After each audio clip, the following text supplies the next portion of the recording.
Play it nice and cool, son. Nice and cool, you know what I mean?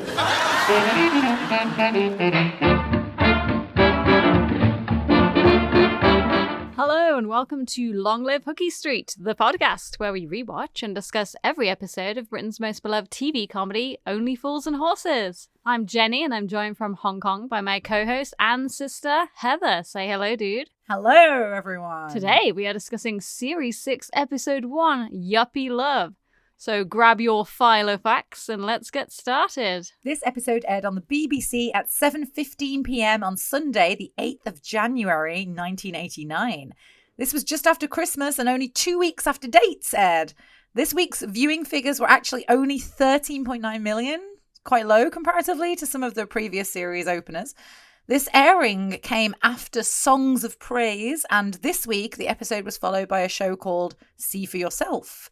This show looked into different subjects each week, but this week happened to be looking at how the BBC spent their money when producing the Children in Need special. The UK #1 song at this time was Especially for You by Kylie Minogue and Jason Donovan. The UK #1 movie was Who Framed Roger Rabbit. I was terrified of that Judge Dredd scene or whatever it was at the end with Christopher Lloyd and the eyes spinning. Oh my God, it gave me nightmares when he got flattened by the steamroller. Anyway, let's move on to a little trivia for this week, shall we, dude? Okay, yeah, let's do that. So we began this discussion in the Series 5 overview, but filming for Series 6 was done in an immensely tight time period. Due to the new longer episode runtimes that came with very little extension in studio filming time, the actors as well as the cast and crew practically killed themselves to get this series done in time. I'm sure we'll agree that despite that, this series contains some wonderful and memorable episodes. Yes, definitely. Speaking of the increased runtime, here we are with Yuppy Love, the very first standard series episode to have the longer 50-minute runtime. We also get the first episode that essentially begins the ongoing story element of the show, where the episodes kind of need to be played in order to get the full development of Rodney and Cassandra's relationship, and leading up to their wedding in the final episode of the series. Speaking of which, this episode brings our first appearance of Rodney's longtime partner, Cassandra, played by Gwyneth Strong, and more on her casting story in the episode breakdown. A whole bunch of real-life inspirations to bring up here. The story of Rodney being too embarrassed to admit where he lived actually happened to John Sullivan in his youth, as well as the Dell falling through the bar moment, which was also a real-life event witnessed by Sullivan. More details on both of those later. On the subject of Dell's new image, John Sullivan saw the Michael Douglas 1987 movie Wall Street and knew that had Del Boy seen it, it would have had a big impact on his life, and he'd be straight out the next day to buy a pair of red braces and a smart shirt. This episode brings us his new smarter image, his green Mac, an aluminium briefcase, and the mobile phone, but Sullivan could never get rid of the van. And we'll finish this part off with a quote from John Sullivan.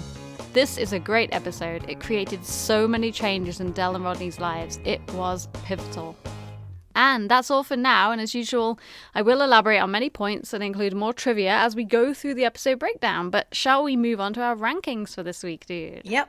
So, as our regular listeners will know by now, each week we reveal and compare our rankings for the episode, and prior to recording the entire podcast, we independently ranked all 64 episodes. So if you didn't know all that, then you are not yet one of our regular punters. We would love for you to subscribe to the podcast. We release a new episode every Saturday, and we really do need more subscribers. So please share this with anyone that you think might be interested. Tell your mates. We really need your support to continue putting in the time and effort that we have been. So you can also go ahead and follow us on Facebook and Instagram. And if you feel inclined, if you're a bit of a yuppie, you can buy us a pina colada on buymeacoffee.com. All the links will be on the channel page and in the episode descriptions. So, dude, the rankings for this one, I'm curious. I'm going to guess yours. Oh, okay. I don't know. I don't think it's in the top 10. I'm going to guess it's in the teens, though, for you. That is incorrect. Oh, bollocks. Wildly incorrect. Right. Oh my God, wildly incorrect. Did you see Fran's ranking for this one? No. Okay, I'm going to guess yours then. So yours is in the teens? Is this a thing that we always do where we guess our own ranking? No, mine's not in the teens. It's in your top 10? No. It's not in your top 10? No. Oh, wow. You're off. You're so way yours off is this then. Okay. All right. Do you want to tell me what yours is then, dude, in the top 10? Yeah, this is my number 3. Oh my God, this is so high for you. Okay. Well, it's high for everyone. You're the anomaly here. So IMDb, Yeah, probably. IMDb is 5. Fran is 5. And a lot of people have messaged recently to say it's in their top 5. And some people have messaged to say it's their number 1. So okay, you're going to be the one who's weird this week, right? All right, yeah, I don't mind being the weird one. Okay, my ranking for as this usual. one is my ranking for this one is 22. What the hell? 22. Yeah, 22. Manuel.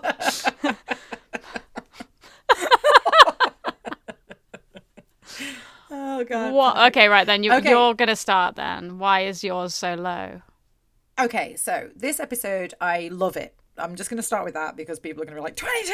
Oh. Yeah, but you are. They are going to be angry. I think this episode is a great episode. As you said, it's the new era. John Sullivan loved it. Everyone loves it. I love it, right? But for me, I think because there are other episodes that I am more inclined to put on, because this is kind of what I was going off of when I made my episode list, was the ones that I put on regularly. If I'm like, oh, I want to watch an episode of Only Fools and Horses, what am I going to put on?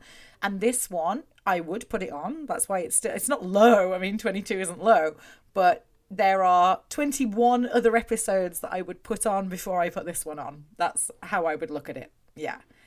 So, and again, this episode, it's got some really good standout moments. Obviously, it's got probably the most famous moment in the whole of Only Fools and Horses, which we'll talk about later. But for me, it doesn't have as many great one-liners as some of the other episodes. I'm a big fan of like the one-liner, like belly laugh sort of gags, and this one doesn't have that many. There's a couple that are good, which I'll talk about later, but not Wendy House moments. The Wendy House moment in this one is a moment. It's the bar falling, right? But yeah, I think it's great storytelling. But yeah, like belly laugh out loud sort of comedy. This one for me is not there, and that's kind of what my higher ranking episodes are, I guess I would say. Yeah. Yeah, I mean, I guess I would say that, I mean, a lot of people rank this one high, and also maybe on IMDb it's high because of the fact that it contains the moment, which, like I've said before, it's not just voted number 1 of Only Fools and Horses funniest moments. It ends up at the top of the charts of funniest comedy moments of all time.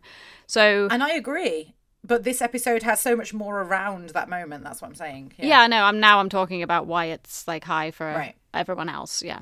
So like, the reason that a lot of people may have ranked it higher on IMDb is maybe this moment really brings it up higher for them. For me personally, like my main reason that it's in not just it's in my top 5, it's my number 3. This episode, I think, I agree with you in the terms of it doesn't have as many like one-liners or like famous lines other than that moment. But for me, the nostalgia is huge for this one because we watched it a lot when we were kids.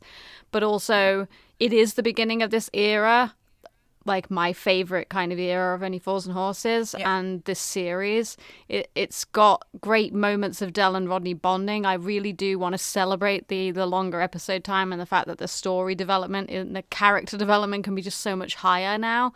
Like, we're able to have this whole storyline in this one, which we'll discuss more, where they're just talking about an event from the past, like coming full circle, which never would have happened before because it wasn't integral to the plot. Yeah.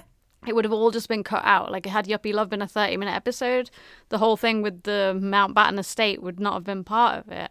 Yeah. We get to see some of Del's vulnerability, talking about his past. And like John Sullivan says, it's pivotal because it really does change the direction of the characters and start this whole storyline. Yeah. That's why I think a lot of people really love it. I mean, I think it's definitely a big part of people's memories when this was aired and people, saw the different direction it was going with the longer episodes. So I'm guessing that's why it's high for a lot of people. For me, the nostalgia part is pretty massive. Yeah, I completely agree with you. Like I said, I think for me though, it's just the fact that I tend to put episodes of Only Fools and Horses on. Like if I'm just going to put like one episode on, I would tend to pick something that's like I would find like like all the way through. This one does have some great moments, like they all do, to be fair. Most of the Only Fools and Horses episodes have at least one or two like great moments, but I guess maybe I've just seen it so many times that it doesn't have that same impact, whereas other episodes that I've seen that many times still have that impact. Like my number 1, when that comes up, I can explain to you sort of every time I watch it, I still belly laugh at the moments that in that one, no matter how many times I see them. So yeah, I think that's but again, it's not low, I mean, we're acting like it's in like the 50s or something. It's not, but like I gotta say, I would have expected it to be in your top 10. Yeah, I mean, when you hear my top 10, you might be like, oh, okay, that makes sense. It's just that probably because I knew it was my number 3, Fran's number 5, IMDb's number 5, I just expected it to be in your top 10, which I shouldn't have, but yeah. Well, yeah, I mean, that's the beauty of opinions. Maybe there's someone out there that also doesn't have this one in their top 10, but maybe everyone else does, and I'm the only person on the planet. Who knows? No, I'd love to hear somebody who has it like really low down and why they don't like it, for sure. Yeah. There's always that danger as well. We'll talk about it more when we get to the scene, but of like something being really bigged up, and you definitely can see a lot of people who are very like anti people saying this is the best moment of all time, because essentially, yeah, it's a slapstick moment. Like, it's not necessarily gonna be everybody's most favorite comedy moment of all time, You're right. I mean, we talked about this a little bit. We touched on this in in A Touch of Glass, because that moment when the chandelier comes down is so famous and revered. And I can't remember. I was asking someone recently. I met a British person in Hong Kong. We had like a meal or something all together, and I told him about the podcast, and he said, "Oh, Only Fools and Horses. I love that episode with the chandelier." And I was just like, that's so interesting, because that is probably the only thing he's thinking when he says that is the chandelier getting knocked down and falling. But the rest of the episode, I didn't, press him on this, but I could have been like, so what else happens in that episode? And he probably wouldn't have been able to tell me, because the moment, like the bar scene with the falling, it kind of overshadows anything else from that episode. Yuppie Love's a bit of a different story to A Touch of Glass, because I think Yuppie Love, as you said, does have strong storytelling, and it's the beginning of a new era. There are a lot of other great moments, like the whole thing, when Del's conning him at the end of the episode and everything. But yeah, I think that there is a danger of that when you have a moment that's so famous. And I think even my favorite episode has a moment like that that's like so famous that it probably overshadows everything else. But we'll get to that later. There's also the fact that Del falling over in the bar has nothing to do with the rest of the plot. So it's not the same as the chandelier being like the defining moment of the story. Like Del falling over in the bar could have been in any episode, and I don't know if people really remember the episode itself or they remember the bar fall. So yeah. But for me, the bar fall is great, but it's not the reason that this episode's in my top 3. I love it, but the reason that this episode's in my top 3 is more to do with the fact that the story development, the script writing, to me, like that is the reason this episode is so good. I do love the bar fall. Let's make sure we end with that. Yeah. But yeah. Of course. Yeah. Okay, well then, if that's everything, should we go ahead and start the episode breakdown?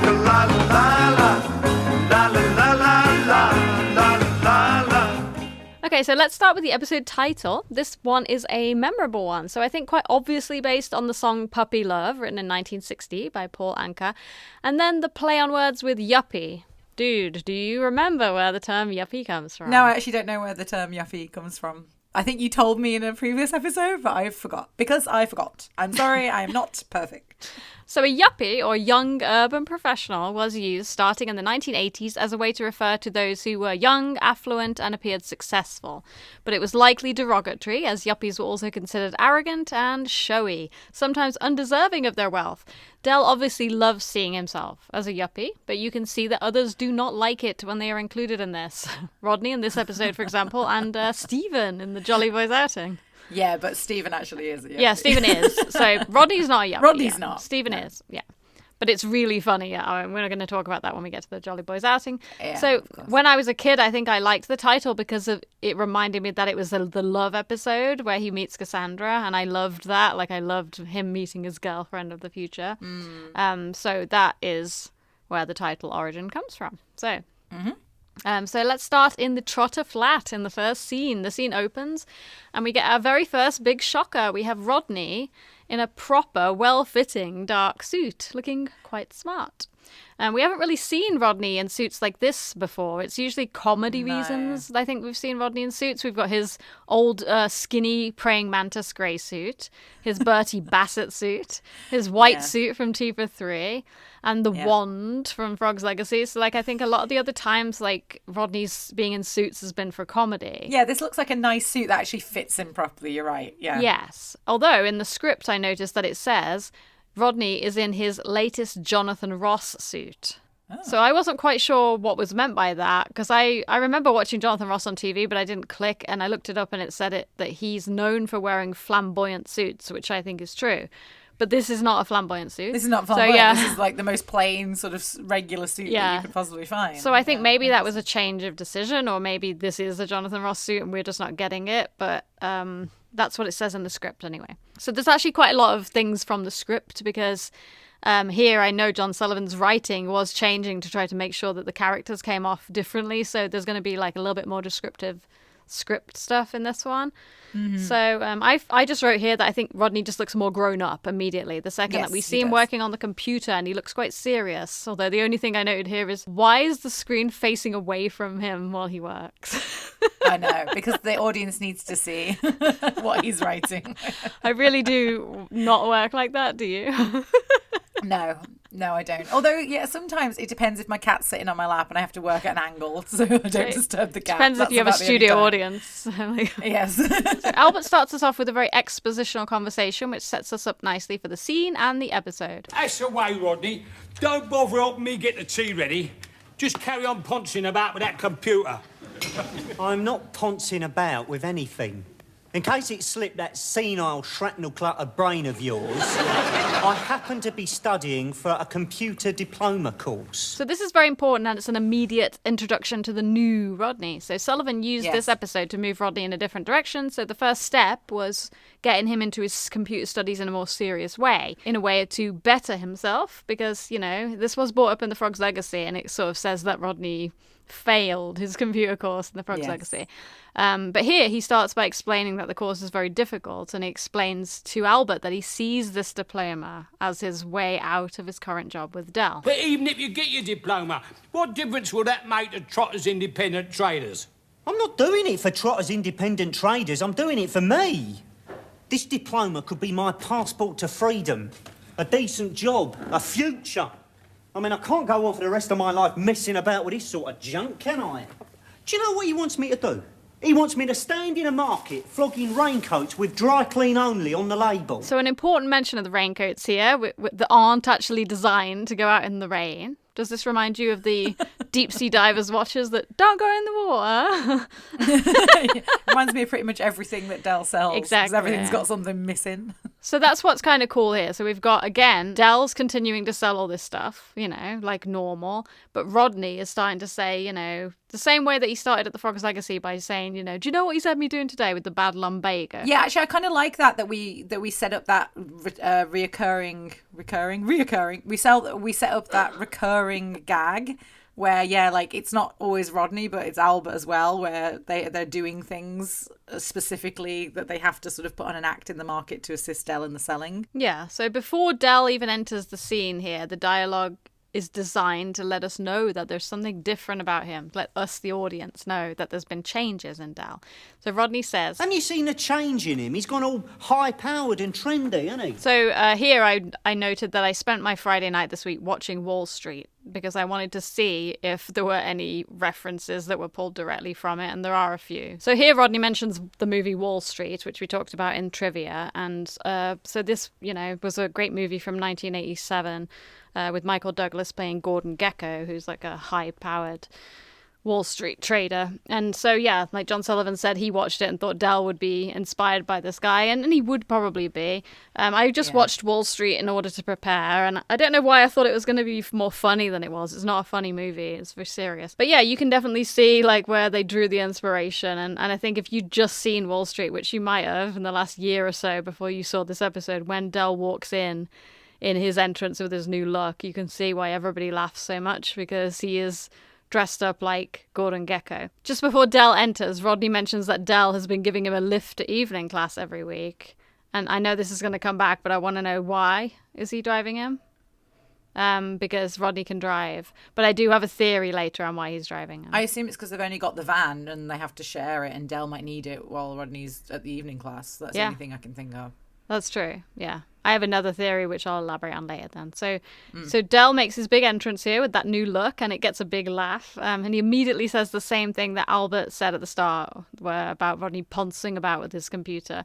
So this begins a series of jokes from Del here, which kind of ridicules Rodney's interest in school, where he's pretending to be like a teacher, sort of talking down to him. And he says, Oh, yeah. No, that's good. That's very good, that, Rodney. Yeah, you'll probably get a star for that. So there's a quote from John Sullivan in Lovely Jubbly here that I want to mention, and he says, Rodney grows up in Series 6, but I was always conscious that he was often forcing his maturity. You'll notice that every so often, only for 10 seconds or so, he'll revert to his teenage mode, the old Rodney, and then pull himself back out. So that was a trick that John Sullivan had done to show that Rodney was trying to be more mature and grow up, but he would slip. Yeah, I can think of a moment exactly. I mention it later. Yeah, when you can definitely see that. Yeah, and so also, do we think that all of these Del school jokes and the ridiculing are a way of deliberately getting Rodney to act childish so Del can feel less like he's slipping away from him? Because I do think that Del's vulnerability is explored heavily in Series 6. Like, these next 6 episodes are really big, important episodes for Del's vulnerability. And one thing that I think would happen here is he would see Rodney trying to move away, and he would be like, I'm not going to let him get all serious and high-powered. I'm going to goof around and make fun of his school. Yeah, I mean, I think we have actually seen, even before this series, examples of when Del is not willing to sort of let Rodney go out and do his own thing. I mean, Rodney ridicules him for it often, you know, like, I wanted to go out on my own and you stopped me. Royal Flush, great example.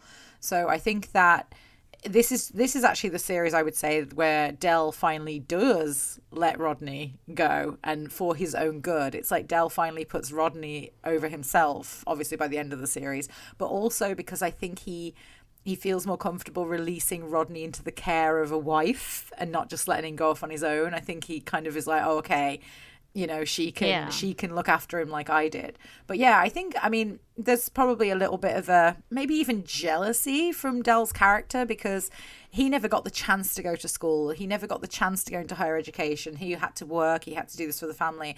And Rodney can have that chance because of Del working hard. But so maybe there's a little element of envy. I'm not sure. There could be from his character, which is why he feels he has to ridicule. Because usually when you ridicule someone, there's usually an underlying reason where that ridicule comes from. And that could be what it is. That he just, he's just like, oh, I never got to do this, so you shouldn't get to do this. Like, you should be humping boxes around the market like I had to earn my keep. Maybe there's a little bit of that. I'm not sure. Yeah, maybe. I mean, I don't think Del actually thinks that education in the formal school setting is the key to being like, a millionaire or whatever, because he did go to school till he was 18, didn't he, in theory, and he had the same opportunities as Rodney. He just went ahead and didn't continue in higher education and started his own company. Trotter's Independent Traders. Well, yeah, I mean, it's mentioned in this episode, obviously, which you're probably about to talk about sort of the job background, the working background of Del, talking about he started going out to work as soon as he could. Basically, he got his paper round and everything. I'd imagine Del didn't stay in school till he was 18. I think he probably left before that. I mean, it's not stated, but usually, because you can leave school at 16, right? That's right. England. I just totally forgot that. Yeah, it's 16 in the 60s. When late 60s, mid 60s, when Del would have been at school, I think probably you could leave even earlier. I would imagine you didn't have to stay till you were 16. So Del was born to earn the money for the family, right? This is what was mentioned in this episode. So he probably didn't even get to. He definitely did his O levels because he didn't turn up for any of them, which is mentioned later. That's or was supposed to do them. So yeah, Del doesn't have any qualifications at all. And he also hop the wag, which is later in this scene, means skip school, I think. So yeah. Exactly. Okay. Very true. Could be jealous. A's. Yeah, they stood for absent. Yeah, he could have actually, not actually finished school. That's very true. Good point. So this could be jealousy. So here we get one of Del's signature lines beginning, where he goes on to say throughout the episode, "Food is for wimps." This is a quote from Wall Street, although Gordon Gekko, and he says lunch is for wimps. But that's where he gets that from. So we get a big reveal here. Del opens a letter and says, See, we're moving already. This is from the council. They've received my application to buy this flat and they're giving it consideration. This flat? Why? Well, we've been living in it since 1962. You were born in it. he was banned from it. I mean, we're all living in it, you know, the whole family. There's Mum and Grandad and, you know, everyone. This place holds many warm memories for me. But why do you want to buy it? So we can sell it. So a couple of notes on this little quote here. Grandad being mentioned is lovely. And I wanted to mention that when I watched this as a kid, I still thought Grandad was just a character like Joan. That was never in the show, just talked about because I hadn't seen the other episodes. So for years I thought that. Yeah, me too. I think it actually is probably pretty common for people that started watching later and only knew the Albert series, thought that Grandad was like someone Del just spoke of and we didn't know that he was in 3 series. Yeah, I think the first time that I knew for certain, although I can't really remember if I'd watched the Grandad episodes by this point, I may have done, was Time in Our Hands, because we actually heard Grandad's voice. Yeah. But that could have been just like that could have been like the Joan quote. Like could have been a non-real quote. Yeah. Yeah, true. Yeah. But anyway, it's important to note here, actually, as well, for our continuity timeline, that Del says they moved into the flat in 1962, which then implies Rodney cannot have been born until then. But we, you know, with what we've been working with so far as 1960 as Rodney's birth year, this is actually contradictory and does throw the timeline off by a couple of years. Yeah. But no big deal. We'll stick it on the notes for the end of the Series 6 summary. Yes. So Rodney is very angry here about Del's whole plan. He thinks that the idea of buying council properties to sell to Hooray Henrys is immoral. If you remember, we mentioned Hooray Henrys in a Royal Flush, but just as a refresher, it kind of refers to what we might call like a toff, an upper middle class or upper class man who exudes loudmouth arrogance and an air of superiority, often flaunting his public school upbringing. I got that off Wikipedia. But Victoria says in Royal Flush was being described as having a less grating Sloane Ranger accent, which was explained as being the female version of a Hooray Henry or a Ra. So going back to that, Rodney tries 2 methods of attack here. He tries just accusing Del of being immoral for considering the sale of a council property. And then he tries to argue the pros and cons of the location of the flat, which actually then Del turns into a selling point, which gets finished with a great line from Albert. Think of it from our business point of view, eh? I mean, this flat is in a wonderful position, isn't it? I mean, it's 15 minutes from the West End, it's 15 minutes from the motorway. And 15 minutes from the Grand. Yeah, I have to say, like, ever since Grenfell actually Tower fire, I actually have quite a fear of living in high rises, and obviously the Hong Kong fire.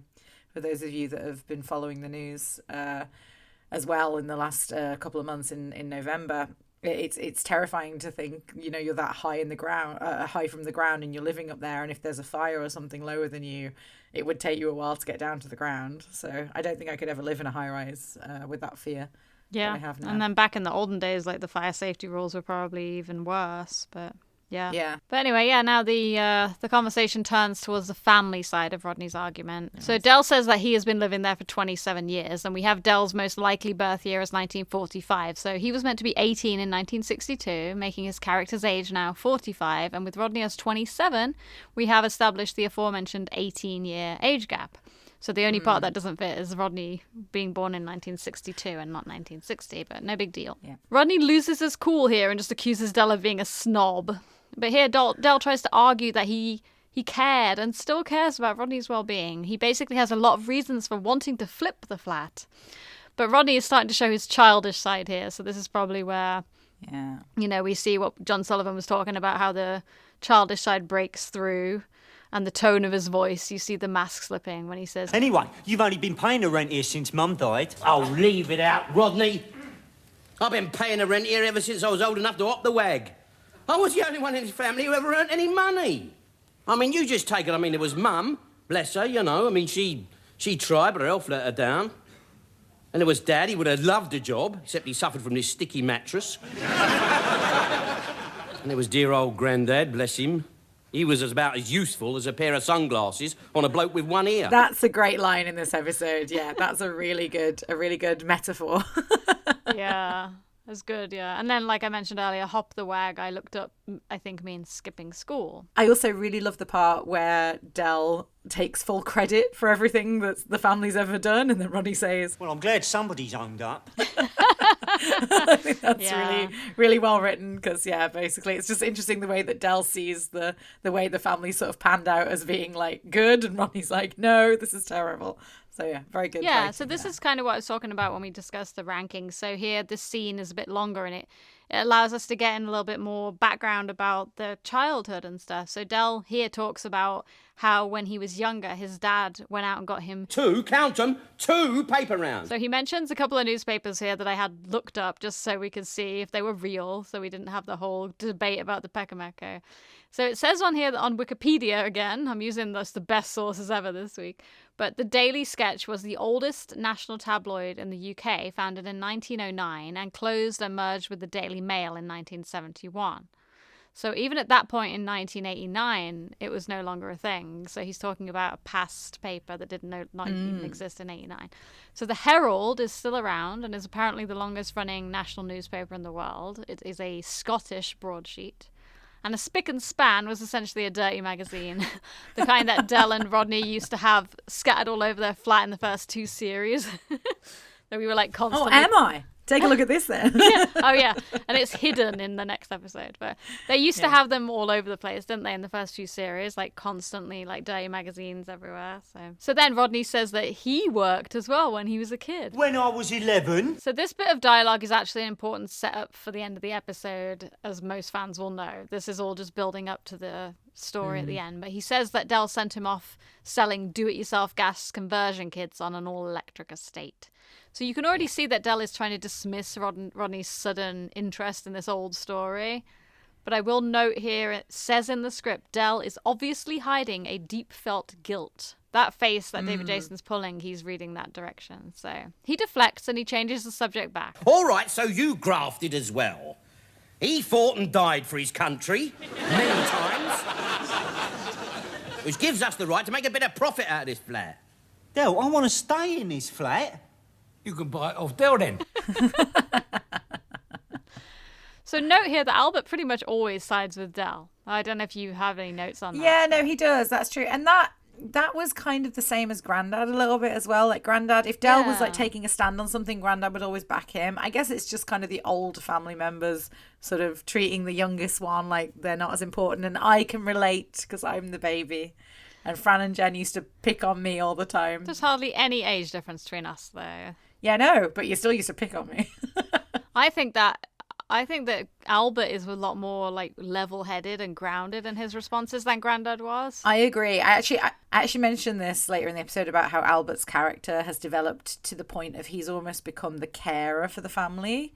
At this point, like he always like making the meals and doing all this stuff, especially later on in the final scene. But you know, in series 4, Albert's like, I've made all the beds except yours and Rodney's. Like so, like he didn't sit and I've done the housework, but he hadn't. He'd just been like, you know, helping himself to the brandy. I feel like Albert's character has developed into this more caring man now. He's almost like taken on the reins of looking after the household a bit, you know, by this point, which is really nice to see. I think, yeah, we get examples of him not as well, but I think I'm thinking more in terms of the things he says, a little bit more serious and a little bit more level-headed and logical, whereas Grandad would often stick up for Del, and then he would say something really silly as well. He'd be like, you know, like a joke or a gag line, whereas Albert's lines are funny, but they make sense. You know, it's true. Why do you want to stay there, Rodney? If, you know, you can just buy it off Del. Like, I don't know, like obviously he's not going to buy it off Del, but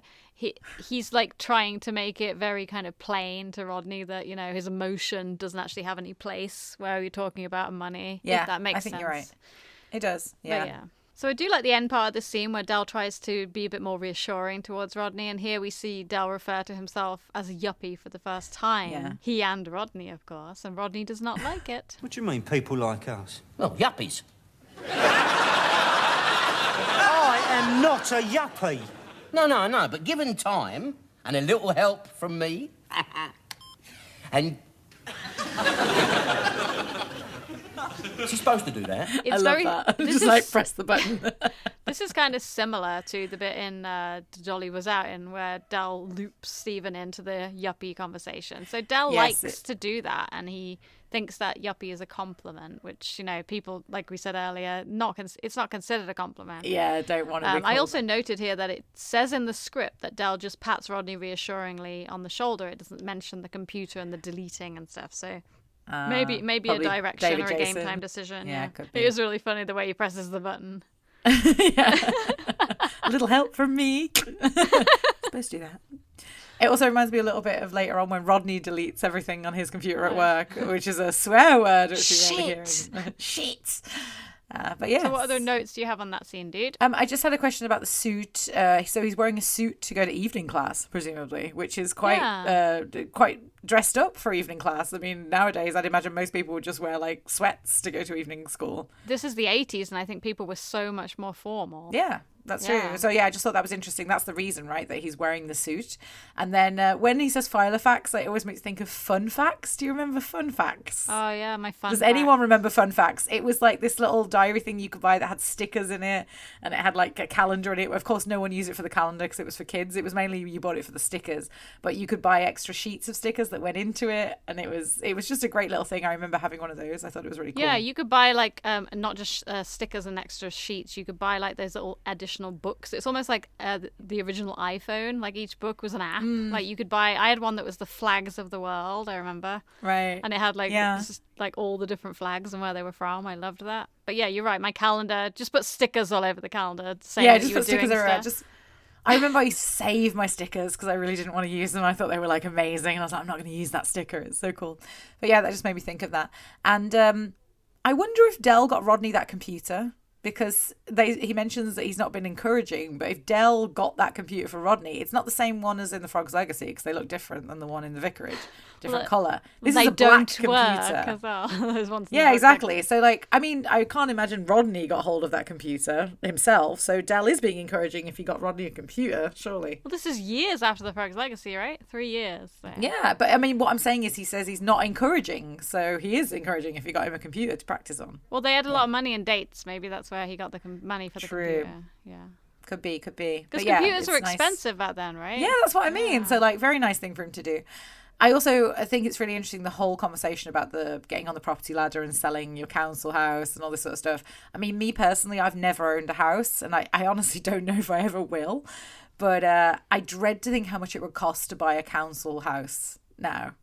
Like, if you wanted to buy Del's flat in this day and age now in London, oh my God, it would cost, they would make a ridiculous amount of money on that if they were to sell it in this day and age. So yeah, I just thought that was interesting as a conversation. Lovely Jubbly. Is this the first time Del's ever said it? Does he say it in the scene?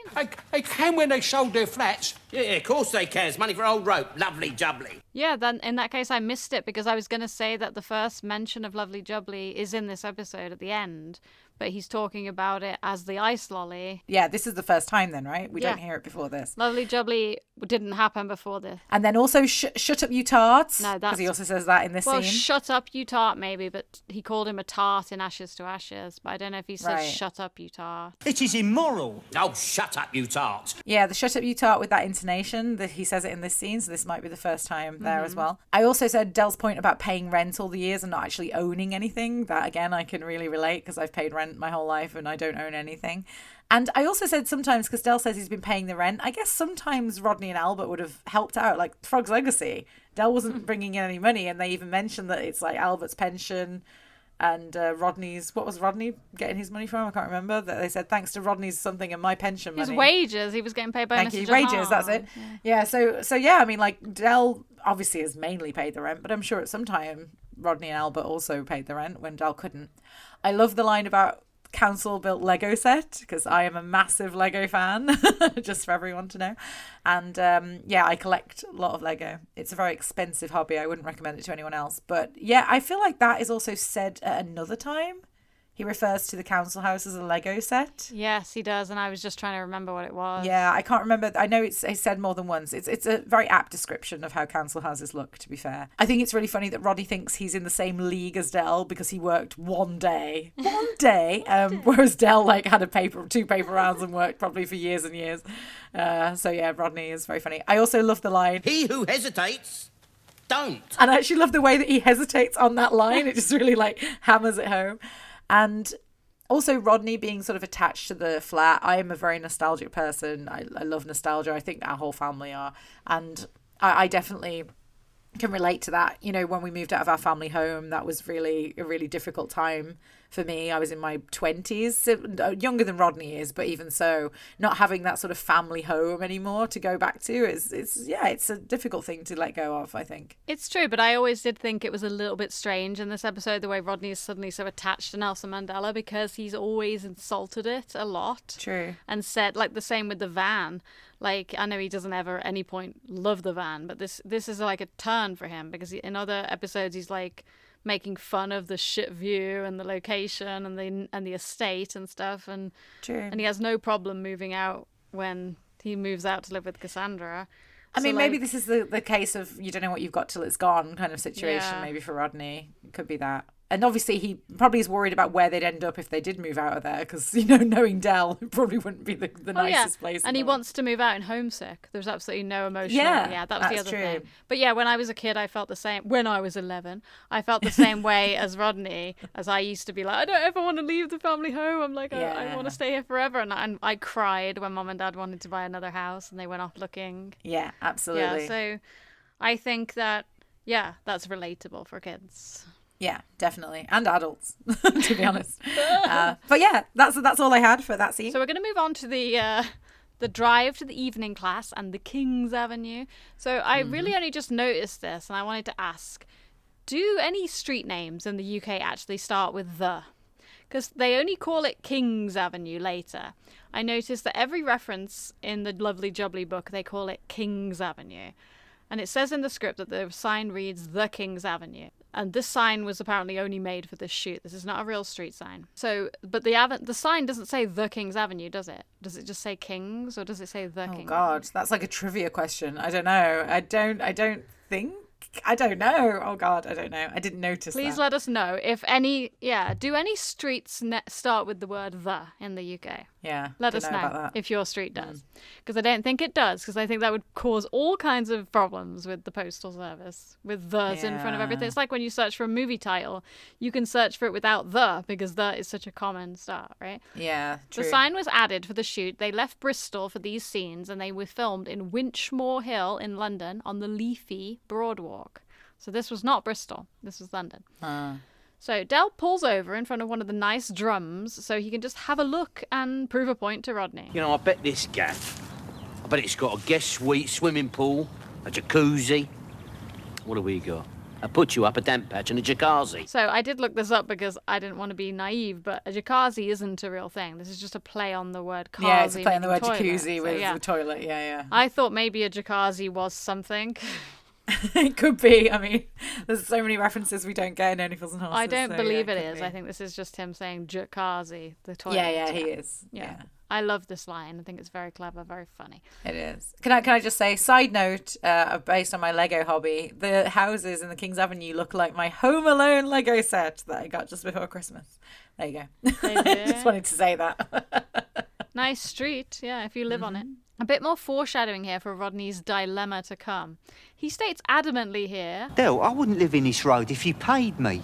It's poncy, it's immoral. Along with Rodney's character growing up, we see a return of his Peckham's conscience personality trait a little bit here. Going back to his old self, because he thinks here that the land should be used to house thousands of people, where we see that Del does not feel that way, as he aspires to be just like the people that live on the King's Avenue.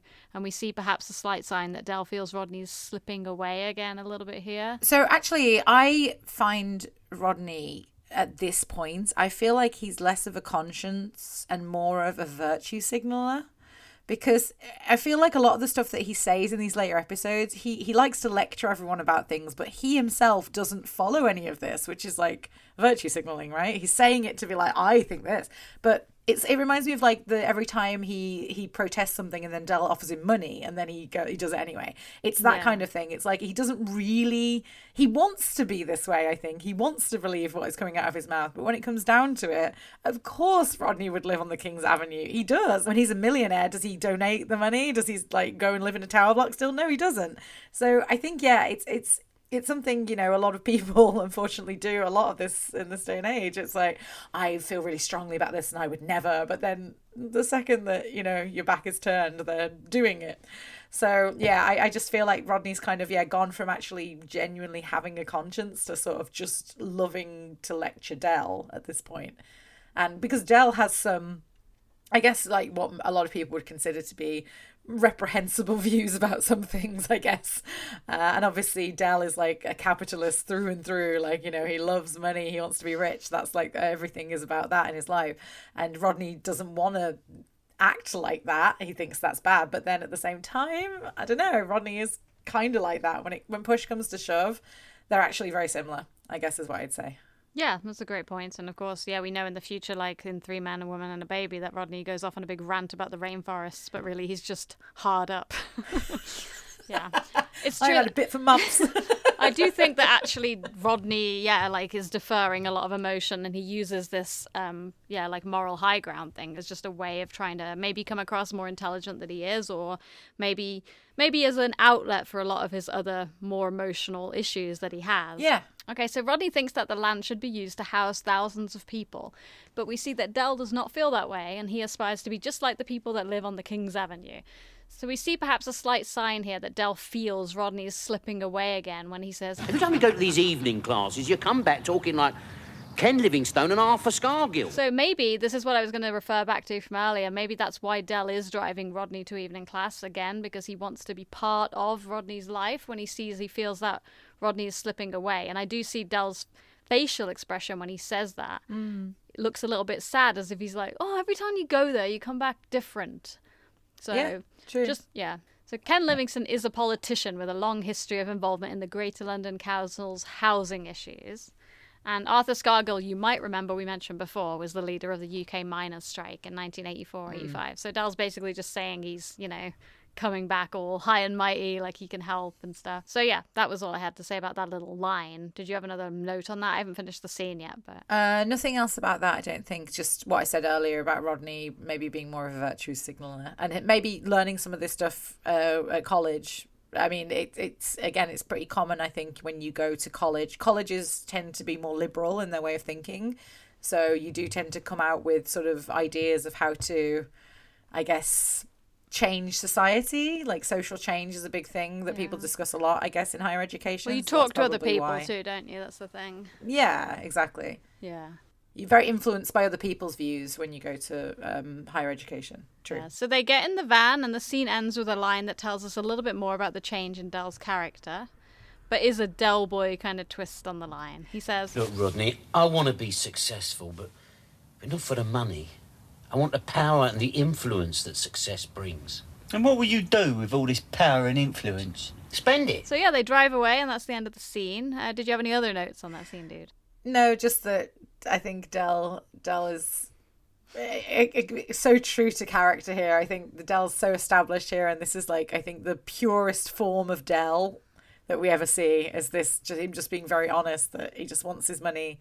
And he talks about power and influence, but yeah, he's right. Okay, so we're outside the evening class now. Location-wise, we're actually in Bristol. This scene was filmed on Queen Charlotte Street, and on that street there is a block of offices that used to look like the outside of Rodney's adult education centre. And the wine bar actually was called Charlotte's Wine Bar. You can see the sign. And remember here that you can tour all of these locations on the My Only Fools and Horses channel on YouTube, and go and give Jason a follow. It's fun to see how all these places look now, because some of them actually look really similar, which is pretty interesting. I hope that billboard's gone. That used to creep me out when I was younger. The bald head thing up the back. Oh, you mean the United Colours of Benetton ad? Is that what it is? I just remember that weird, like, back of the bald head thing. It just used to creep me out when I was a kid. Yeah. That was a big advertising campaign, yeah. The scene starts out with Del continuing the school-theme jokes that he started with earlier. So Rodney starts getting increasingly angry with Del, but he does keep his cool pretty well, and then he sort of forgets that Del exists when he first sees Cassandra. So I think this is like quite a telling moment, the way he just sort of stops paying attention to Del and just follows Cassandra like a lost dog. Rodney, just remember, if the big boys gang up on you again at playtime, you tell the teacher. And don't lose your dinner money. So let's talk a little bit here about Cassandra. So John Sullivan said, we needed a very special actress to play that part, and all credit should go to Tony Dow, who did the final casting and found Gwyneth Strong. I thought she was perfect. It must have been quite nerve-wracking for her to come into a series that was so well established, but Gwyneth did a great job. So Sullivan was, at this point, a lot more confident in writing comedic roles for women. as he'd had a lot of success by this point with Just Good Friends, which was heavily focused on romantic banter. So maybe another reason that he wanted to guide the show in this direction, because he felt more comfortable now with this, and we'd already had dates by this point, as we know. Gwyneth Strong is quoted in Lovely Jubbly as saying, "The audition for the part of Cassandra was an incredibly quick and jolly affair," which I think is exactly what Marlene said about getting casted for her role. They always say that, it was quick and jolly. "All I remember is my agent saying, 'Pop along to the BBC,' which of course I did. I met Tony Dow, had a laugh and a chat with him, and then a couple of days later my agent was on the phone telling me that I'd gotten the job." So prior to this audition, Gwyneth had just 4 months earlier given birth to her first son, Oscar. She had been a child actress and involved in the industry for her whole life. This was just her getting back into things, and she said she did not expect to get this part. There's a little contradiction here in the two main reference books that I'm using, so I'll just tell you what each says, and maybe it'll make more sense when I read them both out. It states in the official Inside Story book by Steve Clark that she thought the part was only for Yuppy Love. And I don't see how that's possible, because the whole series was all done at once very quickly. Yeah. So they must have known that she was in every episode. It even says in the same book that she filmed Yuppie Love and then she was asked to come back for Danger UXD. A little bit confusing, because it says in Lovely Jubbly, "With the part of Rodney's new flame cast, Sullivan put into action his plan for the 6 episodes of the series, writing Strong's character into each story." So that's a little bit ambiguous. Yeah, I mean, because the whole Rodney story gets married at the end of the series. Exactly, There's no way she wasn't supposed to be in it. That's the thing that I find a little bit confusing, and we know that it was all filmed within like 2 months max, like the whole thing. So my theory is that when she was cast, he wanted to see first if the chemistry was right, but he'd already planned the whole series, so he knew the role was very important. So I think he knew that she was in every episode, but they maybe didn't tell her that because they didn't know that they might want to recast her. That's my thoughts. Could be, yeah. Because I think that when the first book mentions that she only thought it was 1 part episode, that maybe she just wasn't told that it was a bigger part. I don't think necessarily that anybody's wrong. I just think the way it's worded makes it sound like she did Yuppie Love and they were like, "Oh, we like her, let's bring her back for more." But we know it was already written. So, and one final note here on Gwyneth's background. Contrary to Chesapeake Jones's experience, Gwyneth's family actually loved Only Fools and Horses, and she herself had been a keen viewer of the show. So perhaps it was a lot more nerve-wracking for her, because she and Chesapeake Jones both said in an interview on Loose Women that they clung to each other in what they described as a blokey atmosphere. But they remain great friends to this day, and their daughters are also great friends, which is quite cool. Oh, that's lovely. Yeah. So Gwyneth Strong says, or there's a quote from Gwyneth Strong in the official Inside Story book saying, "Usually you have to be in a show for a while before you start getting recognized, but Only Fools and Horses has such a high profile and low forehead." Actually, I added that. She didn't say that. Before she said she was recognized the Monday after Yuppie Love aired. Yeah, I'm not surprised. Yeah, so I'm not surprised either, because, yeah. I mean, it didn't have as many viewing figures, it didn't have such high viewing figures as a lot of the other episodes, but it's still enough for her to go out and be recognized, I would have thought. She's a fairly distinctive looking woman. Like, I would have thought she was easily recognizable. I always thought she looked a bit like a female Nick Lyndhurst, actually. There's something about their colouring that's sort of very similar. I don't know what it is. Yeah, I guess you're right. They do look kind of similar. Yeah, I never thought of that until this moment, but... Anyway, back to the scene real quick. So this scene was not Gwyneth's first to be filmed. That comes later. But here, she and Rodney see each other for the first time, which is very significant. Rodney gets encouraged by her friendly and genuine smile, so he stumbles up the steps after her into evening class, and we can still hear Del laughing as he puts his bag over the meter, and the wine bar catches his eye. He follows a couple of yuppie sorts down the stair. Now that is a bit of me. And that's the end of the scene, so... Any thoughts, dude? I have no thoughts on that scene. You already said everything. No thoughts? No, it's a short scene. What did you think of Cassandra's smile to Rodney? Is it encouraging? I thought it was the sort of thing that you do if you're just being polite. I mentioned in the later scene that I don't feel like Cassandra had as many sort of romantic indications towards Rodney as maybe he did towards her. And I would have thought, if I was Rodney, I'd have thought, oh, she's just being nice. And obviously later on, he's very confident that she'll dance with him, whereas I don't think I would have been that confident just based on that initial reaction. But we'll talk about that later. Yeah, it's a good thing Rodney grew up, or he might have slapped her bottom and said, "Fancy an Indian." Yeah. Now that smile was encouraging. Yes. Or the one he gave Vicky in the market. Just saying. That's right. Okay. Yeah, a lot of Rodney's encounters start with a smile. Okay. Yeah. So here we have the wine bar. So here is a quite iconic entrance of Del Boys as he enters the wine bar trying to look all flashy and holding his Filofax up in the air. This is a studio, obviously, although Yes. I used to think it was a real bar when I was a kid. Yeah, I probably did too. I probably didn't even give much thought to what was a studio and what was real when I was a kid. No, nor did I, because I thought everything was real, because I was a stupid, naive kid. So the song playing in the bar is Making Wicky Wacky Down in Waikiki. This version by Al Bowley and Ray Noble. It does seem like the bar actually continues to play this album the whole time Del is in the bar. Because the music is the same. So Del heads over to the bar and sees the two yuppie sorts sitting having a glass or two of wine, so he starts to try to work his magic on them here a little bit. He's trying to embellish his life here, quite reminiscent of his meal with Raquel, I thought. So he really hasn't learned after the date's experience. He says that he's trading iron ore and sugar beet, which are likely things he picked up from Wall Street. Here, the barman appears and says, Can I get you anything? Yes, sir, please, Sir John. Bottle of Beaujolais Nouveau. Yes, sir. A 79. did you get this joke? No, not at all. I was about to say, I don't understand. I didn't know if it was a joke that wine can't be from that year or something like this. But That's again, right. only wine connoisseurs would know that. So I'm surprised it got such a big laugh in the audience, unless everyone was a wine connoisseur. I saw there's a poster on the wall in the bar, I think, that says Beaujolais Nouveau. So Beaujolais Nouveau was, I didn't know much about this either. I did know that a Beaujolais it's not a vintage wine. It's not something that would be like a year, like you wouldn't say a 79. Right. But so just to make it easier to explain it, I looked it up online to see if there was anybody that explained it better than me. I got this from Reddit. Greedy Bell 8933 says, Beaujolais Nouveau was popular with yuppies in the 80s. The grapes are picked and then fermented in just a matter of weeks and then rushed to the market. So it's drunk in the year that the grapes are picked. So you wouldn't ask for a vintage Beaujolais. So when Del says that, he's showing his ignorance and not knowing about wine. I guess if you're in a wine bar like that, you know quite a lot about wine. That's why those women laugh, I guess. So yeah, these two women are like not giving Del the time of day at all, and they keep laughing at their own jokes. So it does say in the script that they find Del a funny, odd person.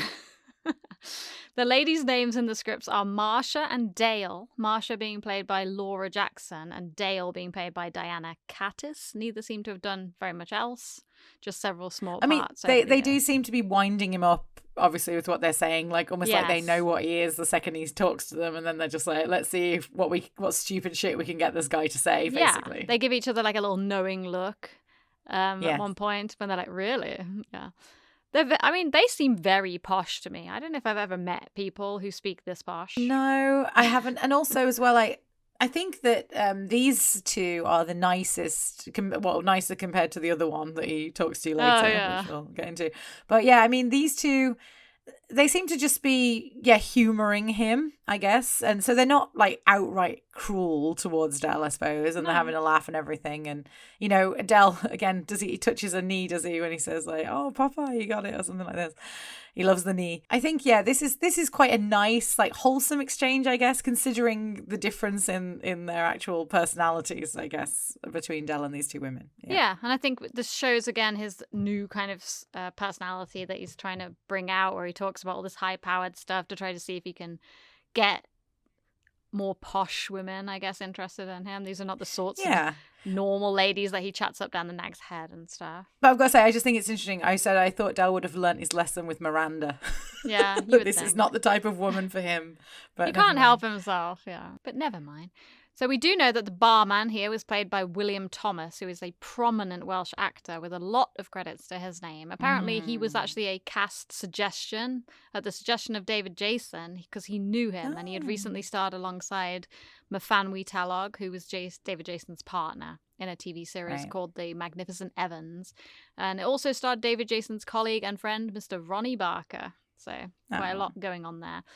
He has a few memories regarding the fall scene, which is coming up soon. So when we get to the fall scene, we'll talk more about William Thomas's experience with that. But that's actually the end of this little bit of the scene. So I have broken it up into the cut backs and forths between the schools. So any comments on Dell's entrance? The only thing I wanted to say is this set reminds me of Goodnight Sweetheart, which was Nick Lyndhurst's other show. It's got that kind of like 1940s kind of vibes to it, I feel like. 1939, 1945 conflict with Germany. It's got that kind of vibe to it, I think.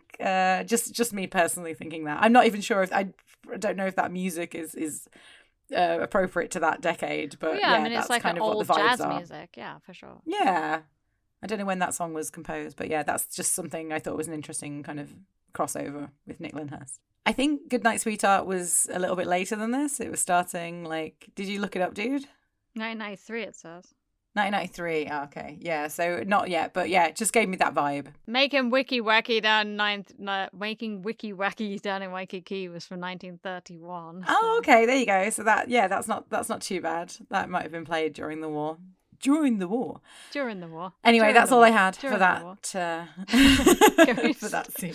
We're going way off tangent with quotes today. I know. So the scene cuts back to Rodney coming out of his class, and this is where he meets Cassandra in earnest. So now we cut back to the stairway. We see him coming down with this big load of work in his arms, and he's not super excited about it because it looks like he thinks it's too much work.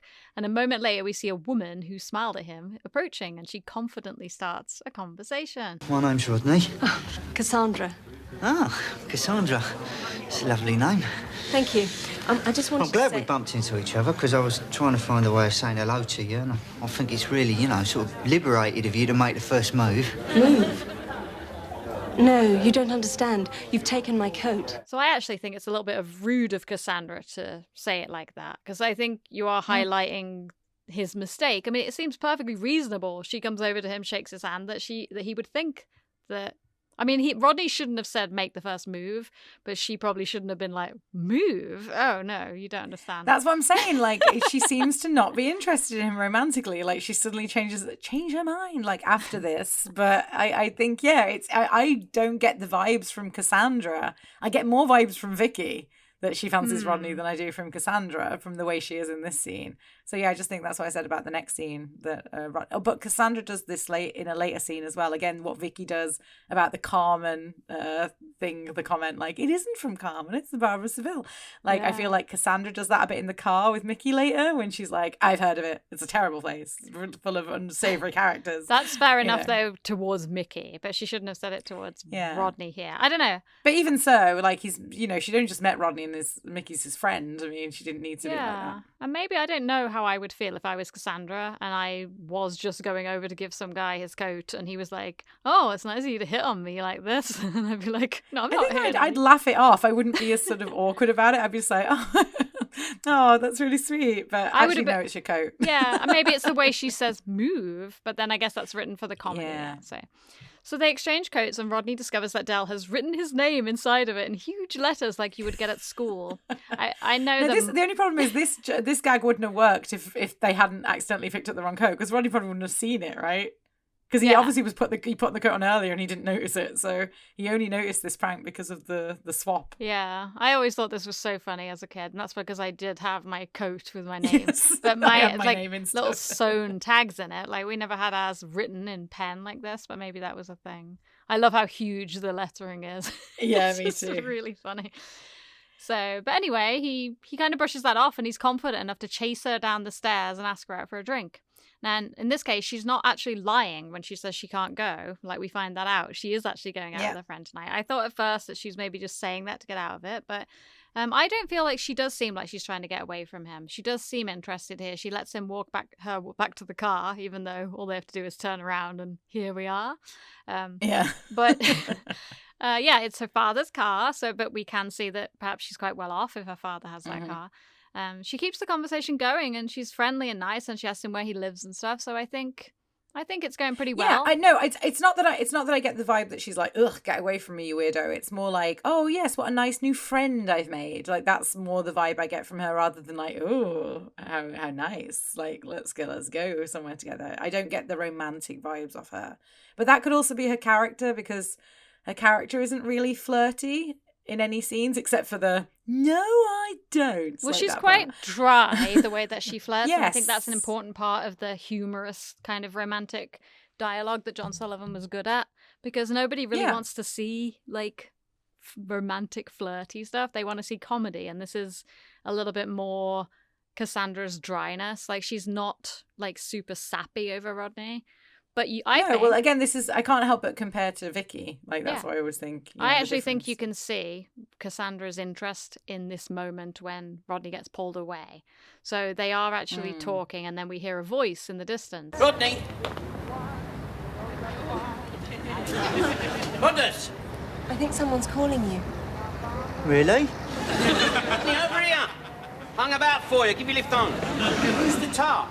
I think in that moment, and I said my notes here, I wrote, I notice here that both Cassandra and Rodney have an air of disappointment about them as they part here. That's true. And they don't exchange numbers or anything. So I think it could have, they both saw it as like a missed connection, and that's why it's kind of nice later when their eyes meet and they wave. Because I think in this case, Rodney's so angry and disappointed when he goes down in the pub because he's actually angry about the fact that it's a misconnection. Although he'll see her again at evening school. I never even thought about that when I was a kid, because I just sort true. of thought they met and then they didn't exchange numbers, and it's kind of mobile lost phones chance. weren't a thing, were they, when we watched this episode? So how different that encounter would be. They were, because Dell has one, a mobile blower. Oh, well, yes, but not for like texting and WhatsApp and stuff like that. Yeah. Which smartphones were not a thing. WhatsApp in the 80s, But, can you imagine? Actually, I had something that I wanted to say. How did she know he was Rodney Trotter? That's a very good point. Because I mean, I know they were wearing similar coats, but I actually, even on the hook behind them in that cloakroom area, there's another very similar coat hanging up. So. I don't think she knows he's Rodney Trotter. I just think she knows their coats looked similar, and they wouldn't have been in the same class, right? She's not. That's in what the I mean. computer It could have been class, anyone's coat, right? So, like, it's really interesting that she honed in on him when she saw it had Rodney Trotter in it. I think it's just because of that moment in the street where they're wearing the same coat and they see each other. Yeah, it could be. But yeah, again, I'd imagine that coat is pretty common considering they've both got the same coat. But Yeah. anyway. Any other notes before we go back down into the wine bar? This is also a new side to Rodney where we see that his confidence is back. Mm-hmm. People were talking about how he's not confident with women. The fact that he goes after Cassandra, he has that confidence. The fact that he has the confidence to say it's not good of you to make the first move. Like, yeah, this is a confident Rodney we're seeing here. And even later on in the scene, going over and asking her to dance. Very confident. Yeah. I will also say that I think the who's the tart line, that made me laugh so much when I was a kid. I thought that was absolutely hilarious. Who's the tart? Me too. And there's no way she wouldn't have heard that. No, exactly. Okay, so we go down the stairs with Rodney and Dell now back into the wine bar. And this is just a really quick little scene. I did separate it out. Rodney's very angry with Dell. He's yelling at him over the coat, but I think he's actually angry about Cassandra. But I do like the mention of the mom on her deathbed. Why did you write my name inside that raincoat? Well, because Mum said to me on her deathbed, Why did you write it, you git? all right. She said to me, make sure you always write Rodney's name in his clothes. That way no one will nick them. And I was just giving him a promise. I was so embarrassed. The Dell manages to calm him down here and offers him a Spitzer. So you can really see he's trying to get into this yuppie lifestyle, and he keeps messing around with the briefcase and the Filofax, so this is quite cool. So he suggests to Rodney that they pull themselves a couple of sorts and go onto a club, but Rodney is very huffy and he ends up storming out and leaving Dell alone at the bar just chewing his pen. And I don't know why, but this bit really always used to make me laugh a lot when I was a kid. The guy goes, Are you eating? No, I'm nibbling it. and then we get another Yeah, mention of food is for wimps before the scene fades out. And I have to say that I think this whole episode, like, Dell doesn't eat until the end when Albert finally makes him the fry-up, that's why he has a fry-up in the middle of the night. Although he which is does essentially the middle of the eat night. in the next scene. I forgot, because he takes a bite out of the pork pie. Oh, yeah, that's true. Yeah, I just had a couple of notes for this scene. First of all, did Dell just leave that wine and the water on the counter and no one else helped themselves to it? Because it was there already and he didn't order it. When he went in with Rodney, it was just there. So I assume he ordered it earlier, then went out of the wine bar and came back in. That wouldn't be safe to do now, to leave your drinks on the counter like that. No. I also said I love it how Dell takes it on the chin when he gets outright rejected. He's already been rejected at least once or twice. He says, like, oh, they've been to the loo, they didn't come back. He doesn't care. I really like that. I love that he just is like, yeah, we'll just pull us another couple of sorts. It's no big deal. And I think it's interesting that he invites Rodney to go to a club and Rodney says, nah, I'm not in the mood. And then he goes to a club with Mickey and Jevon, but not Dell. So maybe, again, it's that thing you were saying earlier that he's a little bit sort of moving away from Dell. He doesn't want to go out pulling with Dell. He wants to go out with people his own age. Yeah. Maybe that's part of and it too. actually, a few people pointed this out in continuity or errors or something, saying Rodney's is it in a grey suit? Or he's in a different suit. In Yeah, the so club, he changes yes. the suit. And like, what time is this supposed to be? Yeah, so this whole episode takes place in one night, actually, Yeah. from the very beginning up until the last scene. It's all one evening. It does, but you have to assume, because Cassandra and Rodney are leaving class, and Cassandra's like, oh, I'm going out with a friend tonight. So my best guess is it's around 5 p.m. at this point. It's early. Because they're still serving, the bistro just opens at the bar. Yeah. So let's guess this is around 5 p.m. It's totally plausible that Rodney went home and changed suits and went to the club. A lot of people are like, Yeah, oh, it's true. already so late. Like, he didn't go out. I'm like, no, I'm guessing this is like 5 p.m. Evening classes do not go on. I mean, they do go on. Well, all they night can. long. Yeah, I think you're right. I think the bistro opening is the biggest indicator that it's maybe still a bit earlier. I mean, maybe even like, let's say 6 p.m. it opens for dinner. But yeah, in the UK, Yeah. but dinner places tend to open earlier. Because he's also light when he goes in the class and dark when he comes out. So that could be, depending on the time of year. Let's say it is January. That means it could be like 4 p.m., right? Because it goes dark at like 4:30 in the winter. True. So we're in the nightclub now, and so we know where Rodney disappeared off to. He's actually gone to the club, like you mentioned, with Mickey and Jevon. So the first very important thing to say about this scene is that there are probably fans out there that have never seen this scene in full. Yeah, the uncut Because version. huge chunk of this scene is cut on home media release. So if you've never seen the unedited version, there's a lot extra here that happens. So it starts with, well, I guess I'll just say the main reason I believe is because the music that's playing in the background is actually playing, and they couldn't cut it out to include the dialogue, so they actually just cut it.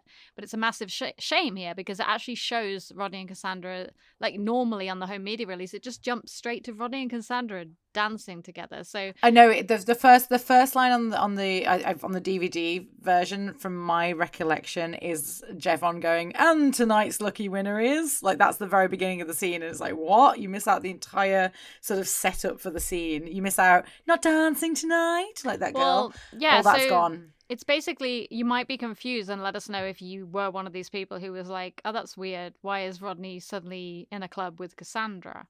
I've seen versions where it's just cut to them dancing, so I don't know. It definitely does cut to them dancing when Rodney leaves to ask her. All the part of him asking her to dance is cut, yes, and it just goes to them walking over to the dance floor and Rodney looking back at them.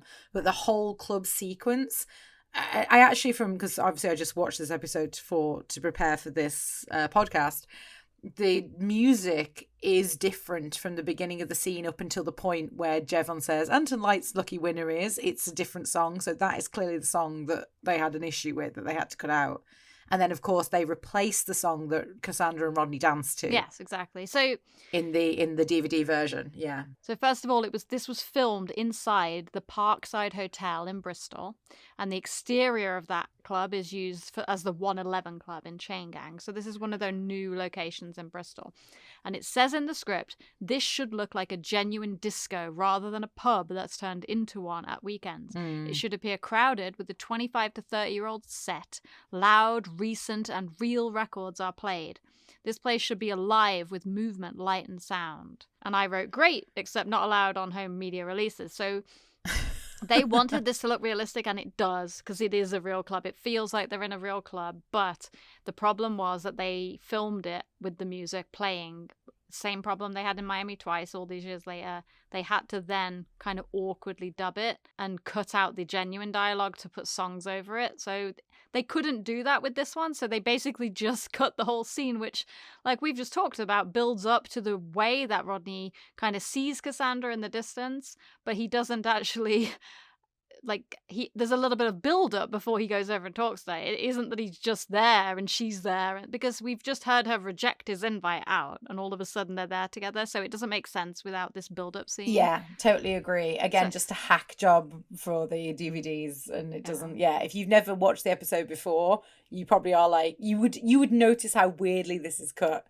If you'd never seen the original episode, you'd be like, oh, did they miss something there? Because, yeah, it's just suddenly here, and then they're suddenly here. Yeah, so totally we're going to cover the uncut version, just like we do in all of our episodes. So let's start from the beginning. Rodney is hanging out with Mickey Pierce and Jevon here, and the scene opens on some sponsored bullshit from Mickey.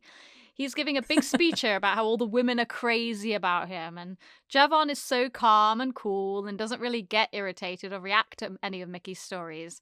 But we get a chance to see here how much of a ladies' man Jevon is. This is this is only the second time we've seen Jevon, but last time he was kind of in league with Mickey, and this time he seems like he's kind of bored with Mickey's lies. Now it's time to do what I was put on this earth to do, to bring pleasure and excitement into the lives of attractive young women. And tonight's lucky winner is the chick sitting at the corner table.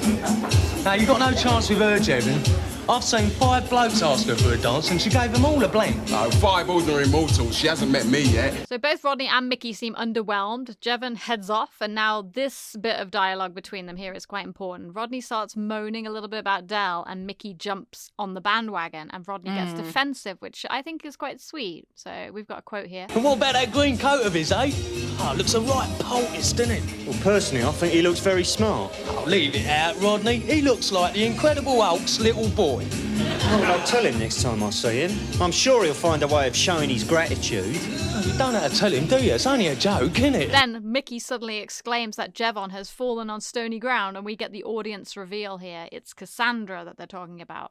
And she's not going to be dancing with Jevon. And this is where Mickey and Cassandra... No, Mickey? This is where Rodney and Cassandra's eyes meet.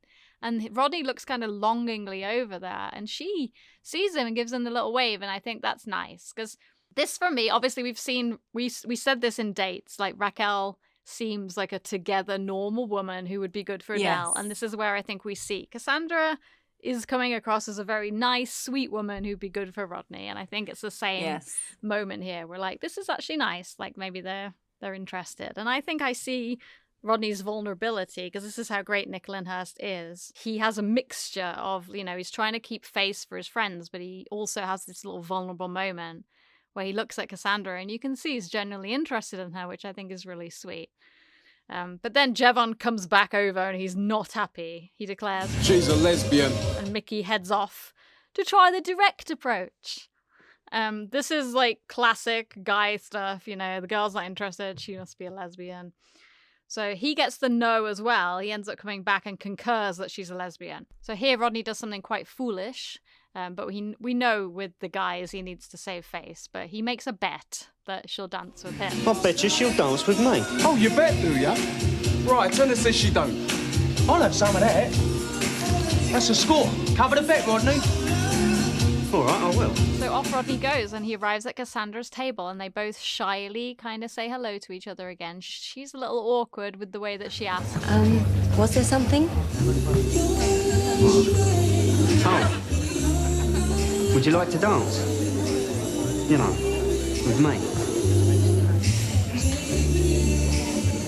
Yes, thanks. So you're saying that that's cut out, right, or no? Yeah, that bit is cut. Yeah. They literally I think he goes over and we might get the first line or something, and then that like little bit where they smile at each other and it's really sweet, and he says, "Would you like to dance with me?" All that's gone. Yeah, it's all cut for the DVD music, version. and then another song cuts over it. But if you watch the original, it's the original dialogue and the original song, and they start dancing. And this is very visual, so it's tough to do justice on the podcast. But the way that Mickey and Jevon exchange the look and Rodney's smug expression as they start dancing, to me, is excellent. I love this moment so much. I agree. I just said, wouldn't Cassandra have noticed Rodney looking over at them like that? Because she was right there next to his face.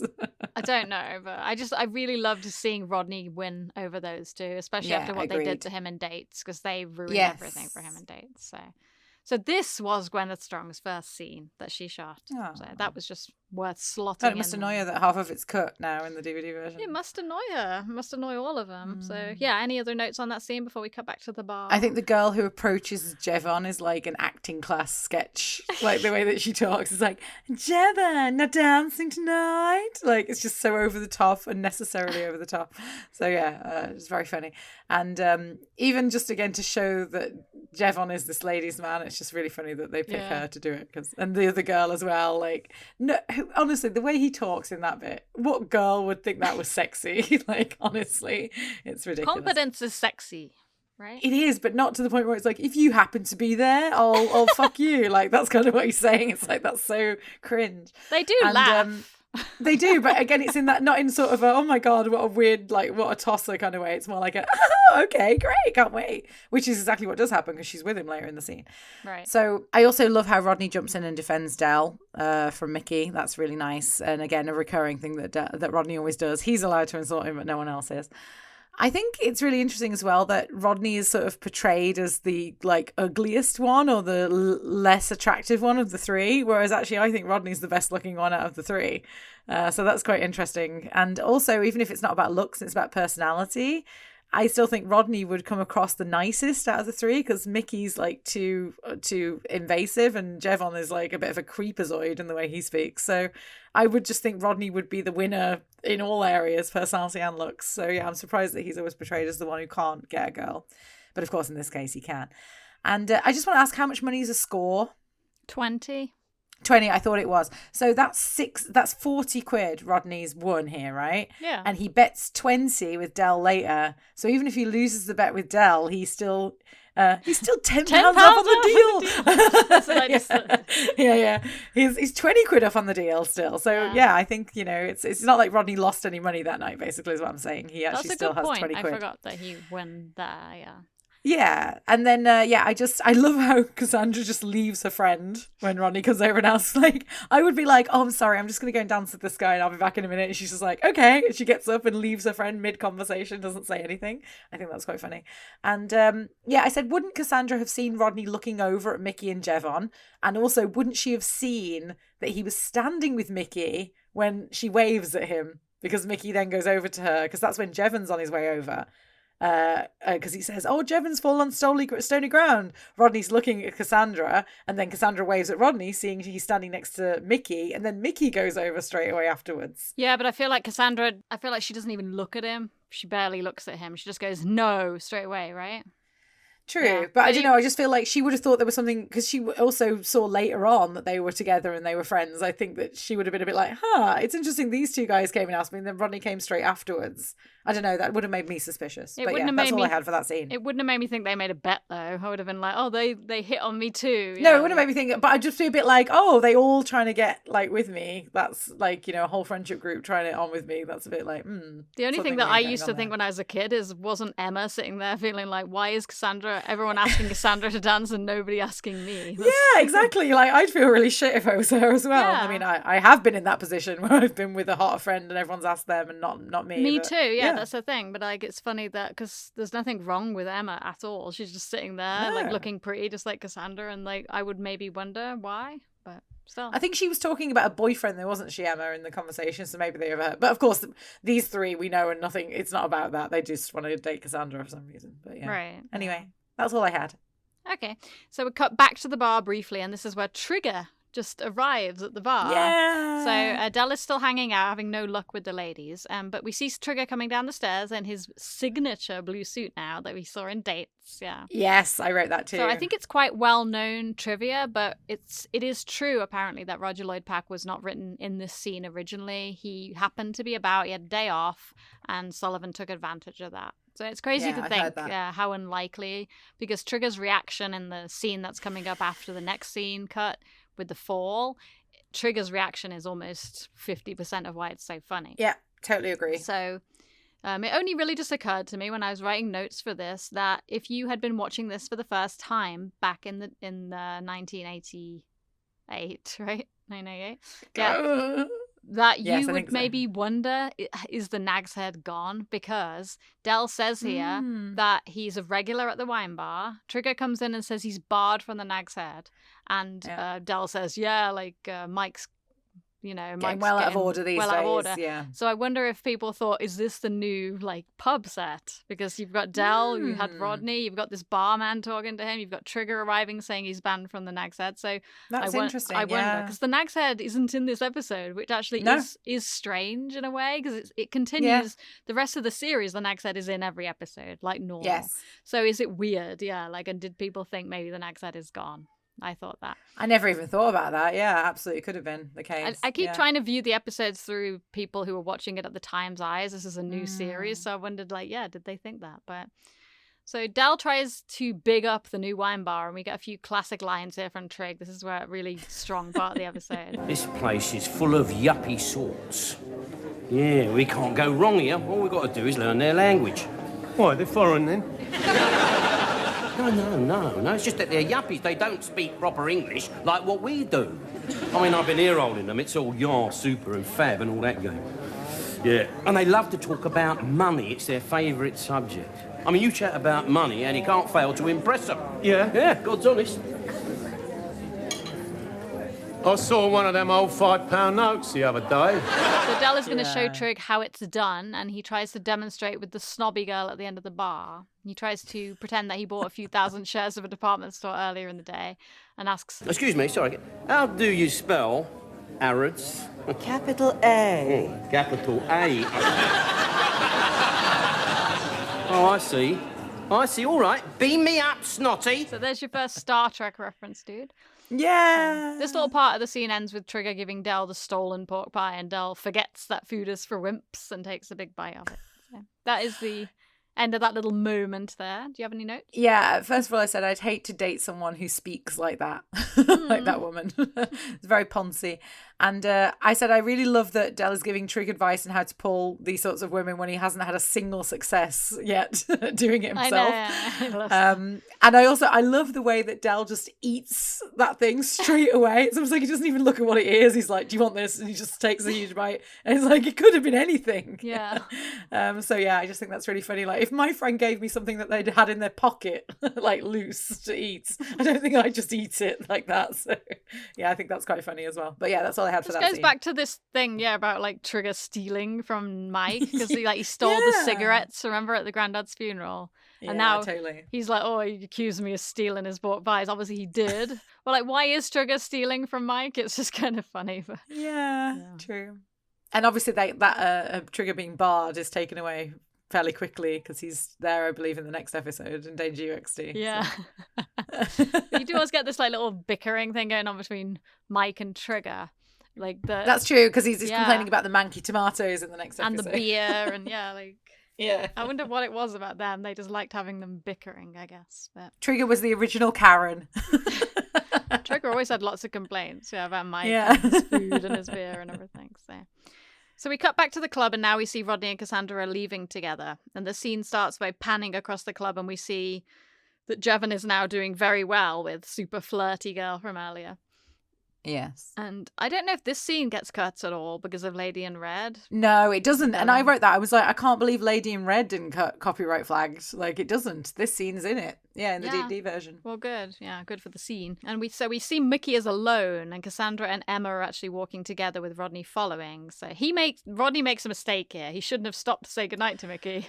No, he should have just gone. But then he wanted the money, I suppose. But then actually he didn't think about that until at the end of the scene, did he? So, he would have made more sense for Rodney to just slip out, because he gets roped in now to giving Mickey a ride back to Blackheath, which, what do we think about this? I think Rodney could have just told him no, because even though Mickey twists it and he's like, oh, you have got enough space in the car, Rodney knows Mickey's going to nose it up, and he does. Well, I also said it's not really Rodney's place to offer a seat in Cassandra's car to someone. Like, it's her car, so she should have been the one to offer it. I mean, obviously, he could go over and be like, do you mind giving my friend a lift? But you're right, Rodney has no reason to go out on a limb here for Mickey, because Mickey was bound to fuck this up, and he clearly does in the next scene. He's being a douche. So, yeah, it's a bit weird that Rodney, allowed it. You're right. So do you think here, you can put this quote in here. You better not nose this up for me, Mickey. Don't worry, I'll be on my double best behaviour.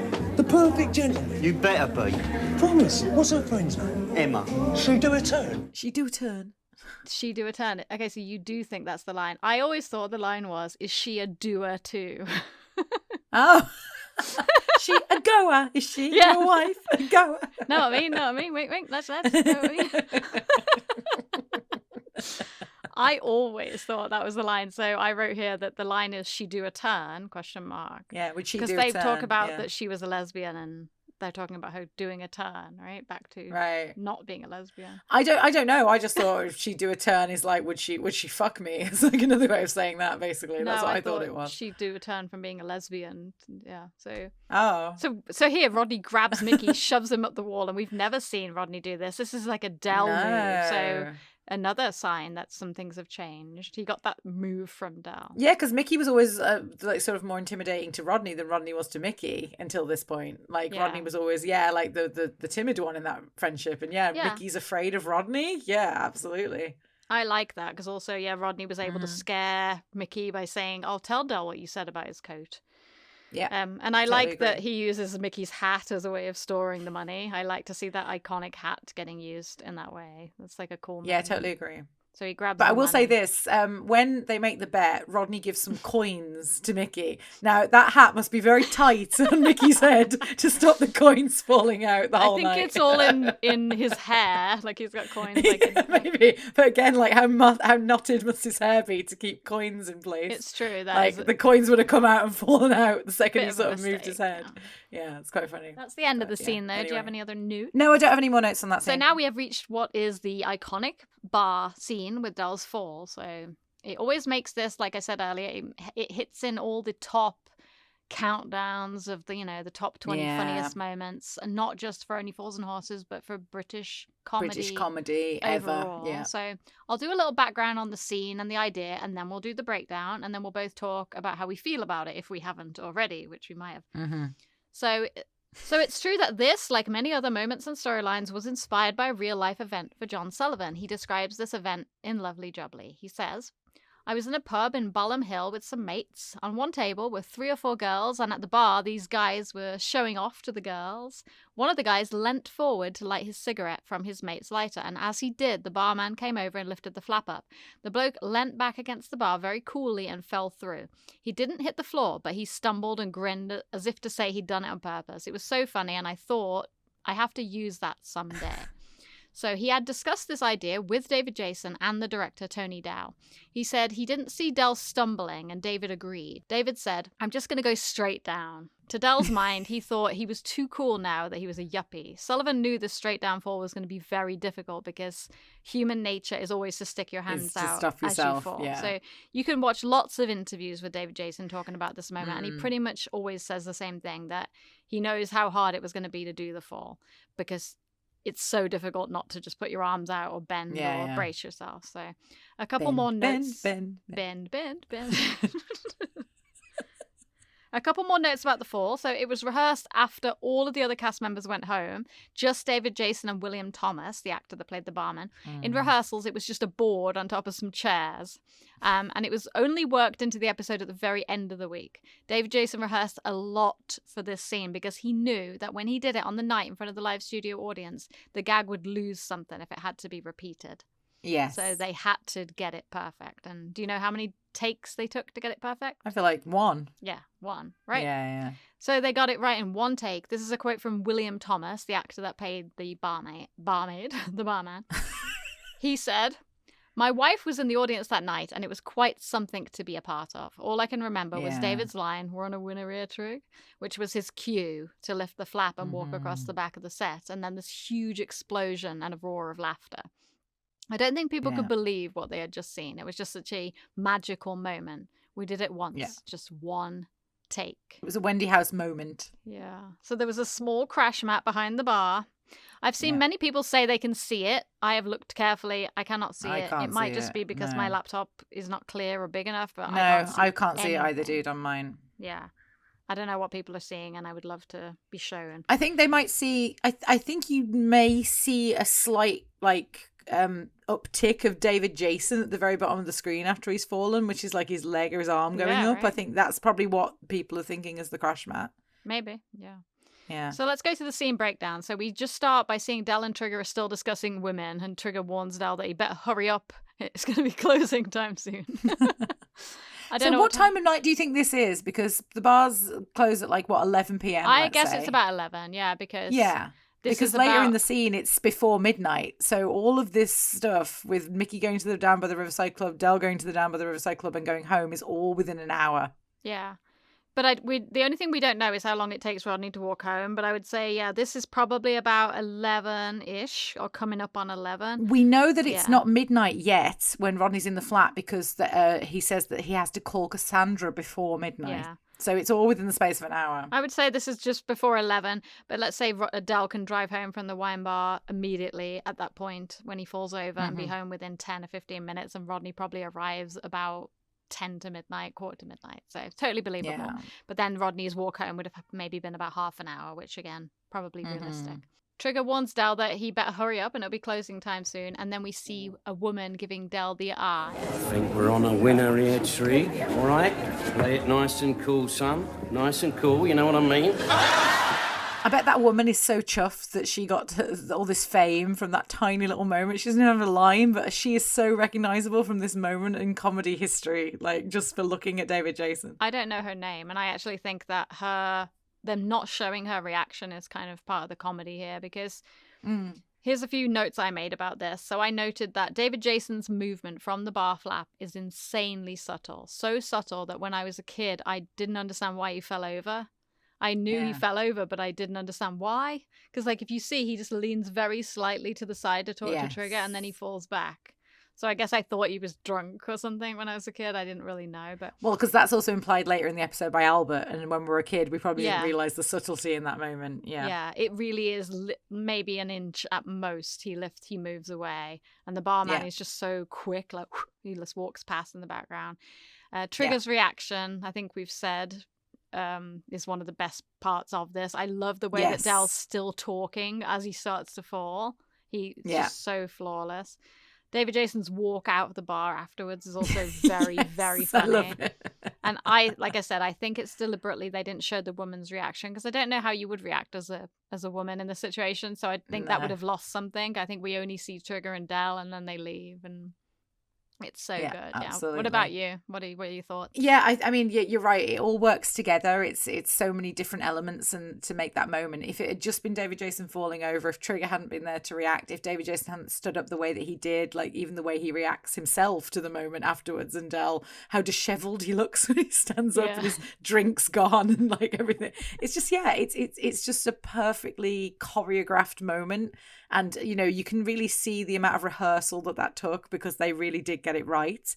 And as you said, it's not a natural fall in real life. No one would fall like that, like just go complete. Because if you think about it, like that would be if Del had lent all his weight on the bar like that, like if the flap had been down, he would have been like putting everything he had onto that bar flap in the way that he falls, which no one would do. You just lean with your elbow, but you still keep on your feet. But Del like literally falls onto the bar.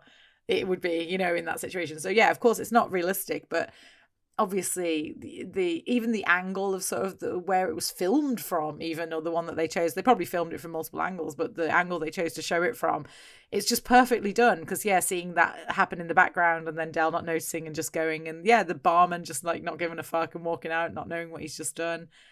Yeah, it's a perfect moment. You can't argue with it. It's absolutely brilliant, and it deserves to have all the recognition that it does as a comedy moment. Absolutely. Yeah, and I wonder how many people even realise, because I didn't know this when I was a kid, that it was shot in front of a live studio audience in one take. Because you didn't know that about sitcoms, really. I didn't know that they had to get it right to get the reaction, you know, because like you're right, if he'd had to film that again, the audience would have known the fall was coming, and they would have laughed, but they wouldn't have laughed and exploded the way they did. Exploded, and like the barman said, like the actors who played the barman said, that the magical moment with everybody actually laughing at that reaction is what's captured in that tape with that laughter. So it probably adds a huge amount to it. And you're right, even the fact that David Jason is like talking as he goes down, like nice and cool, you know what I mean? Like the meme kind of goes off and he's already leaning. Yeah, it's brilliant. It's brilliant. Yeah, the whole thing. It's fantastic. Perfect.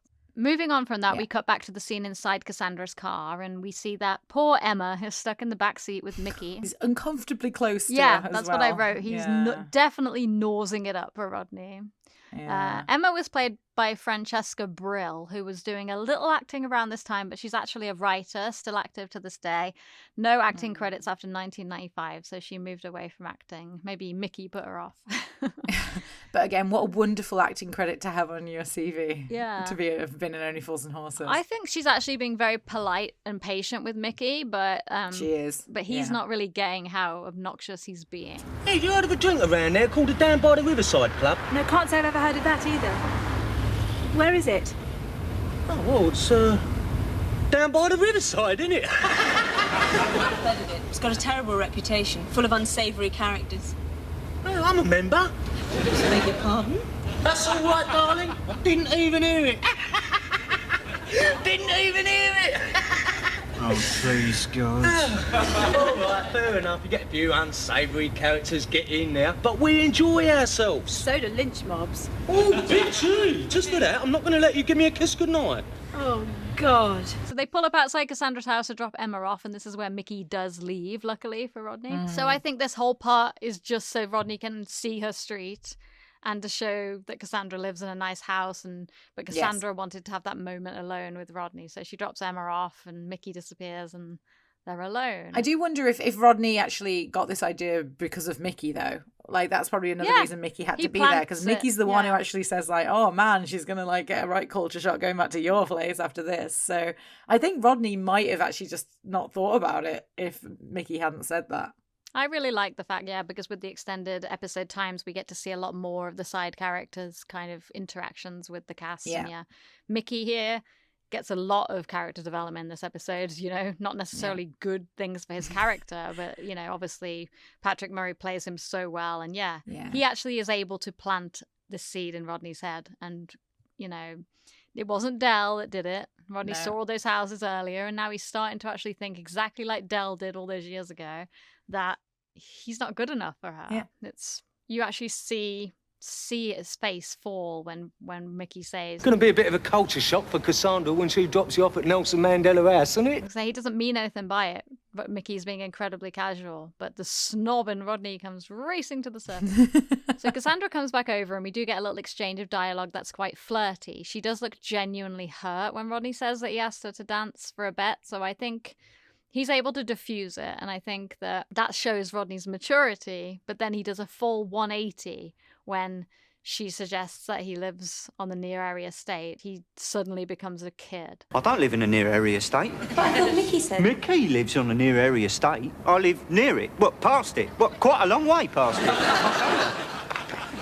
Okay. So he does show her, and next we see Cassandra's BMW driving into the King's Avenue.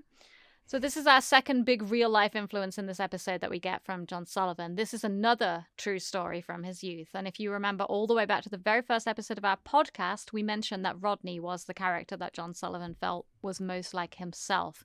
And this is a story that helps demonstrate that. So John Sullivan recalls in lovely Jubbly, I was seeing a girl who lived in a very middle-class area and I just couldn't bring myself to let her drop me off at my house. I remembered from school that there was a big house up the road and I thought, I'll just use that.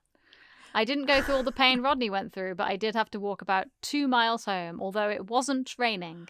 I never saw her again. And then I have to point this out again because it's interesting how this other old book that I have, The Official Inside Story by Steve Clark, the story is contradictory. And in this one, it's quite different.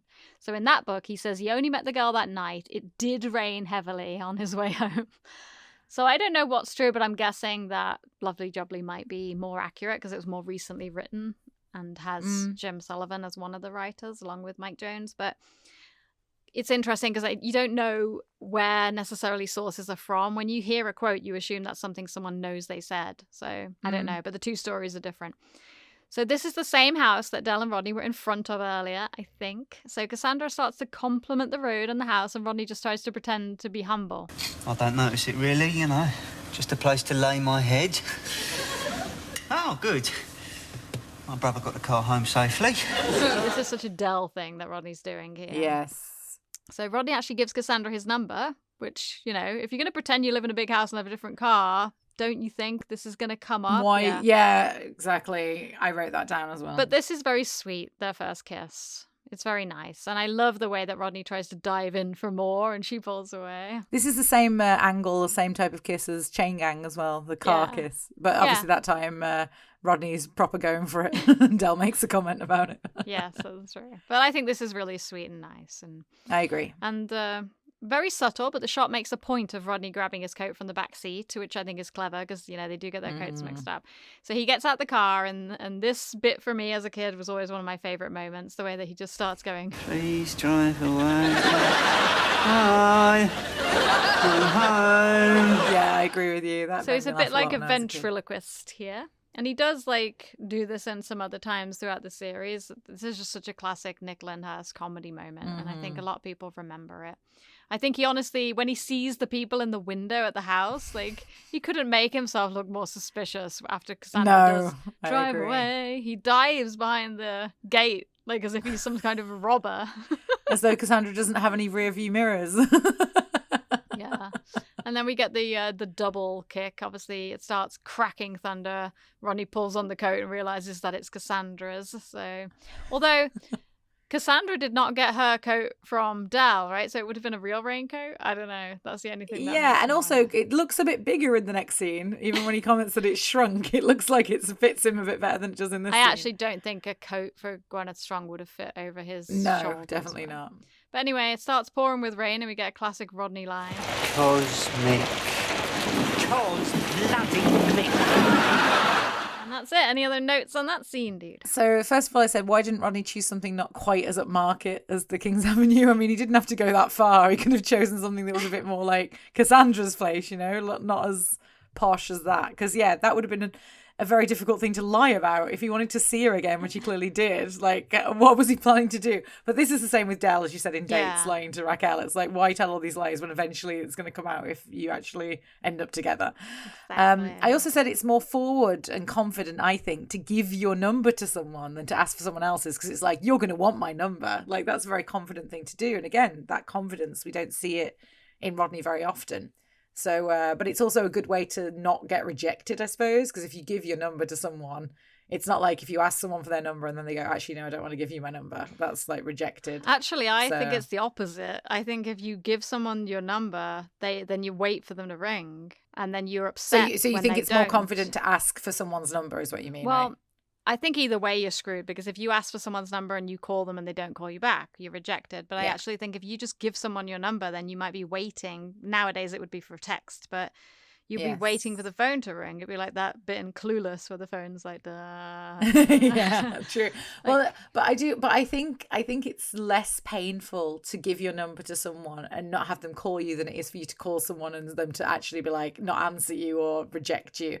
Because at least if you are waiting for someone to call you, you can make up all these excuses and reasons in your head as to why they never got in touch with you that are more favourable to your ego than if you call someone and and they're no. I guess rejection is rejection. Yeah. Rejection is rejection, but you can make more excuses to soothe your rejection if it's the other way around, in my opinion. So that's all I had. So we cut back to the Nelson Mandela flat for the last scene, and this is a long scene. I actually noted that it starts at 37 minutes and 13 seconds all the way to 48 minutes. So this is John Sullivan stretching his legs here with this scene, I think. Yep. So the scene opens on a nice big lightning flash, and we see Del is all cozy in his chair with his big headphones on listening to The Who.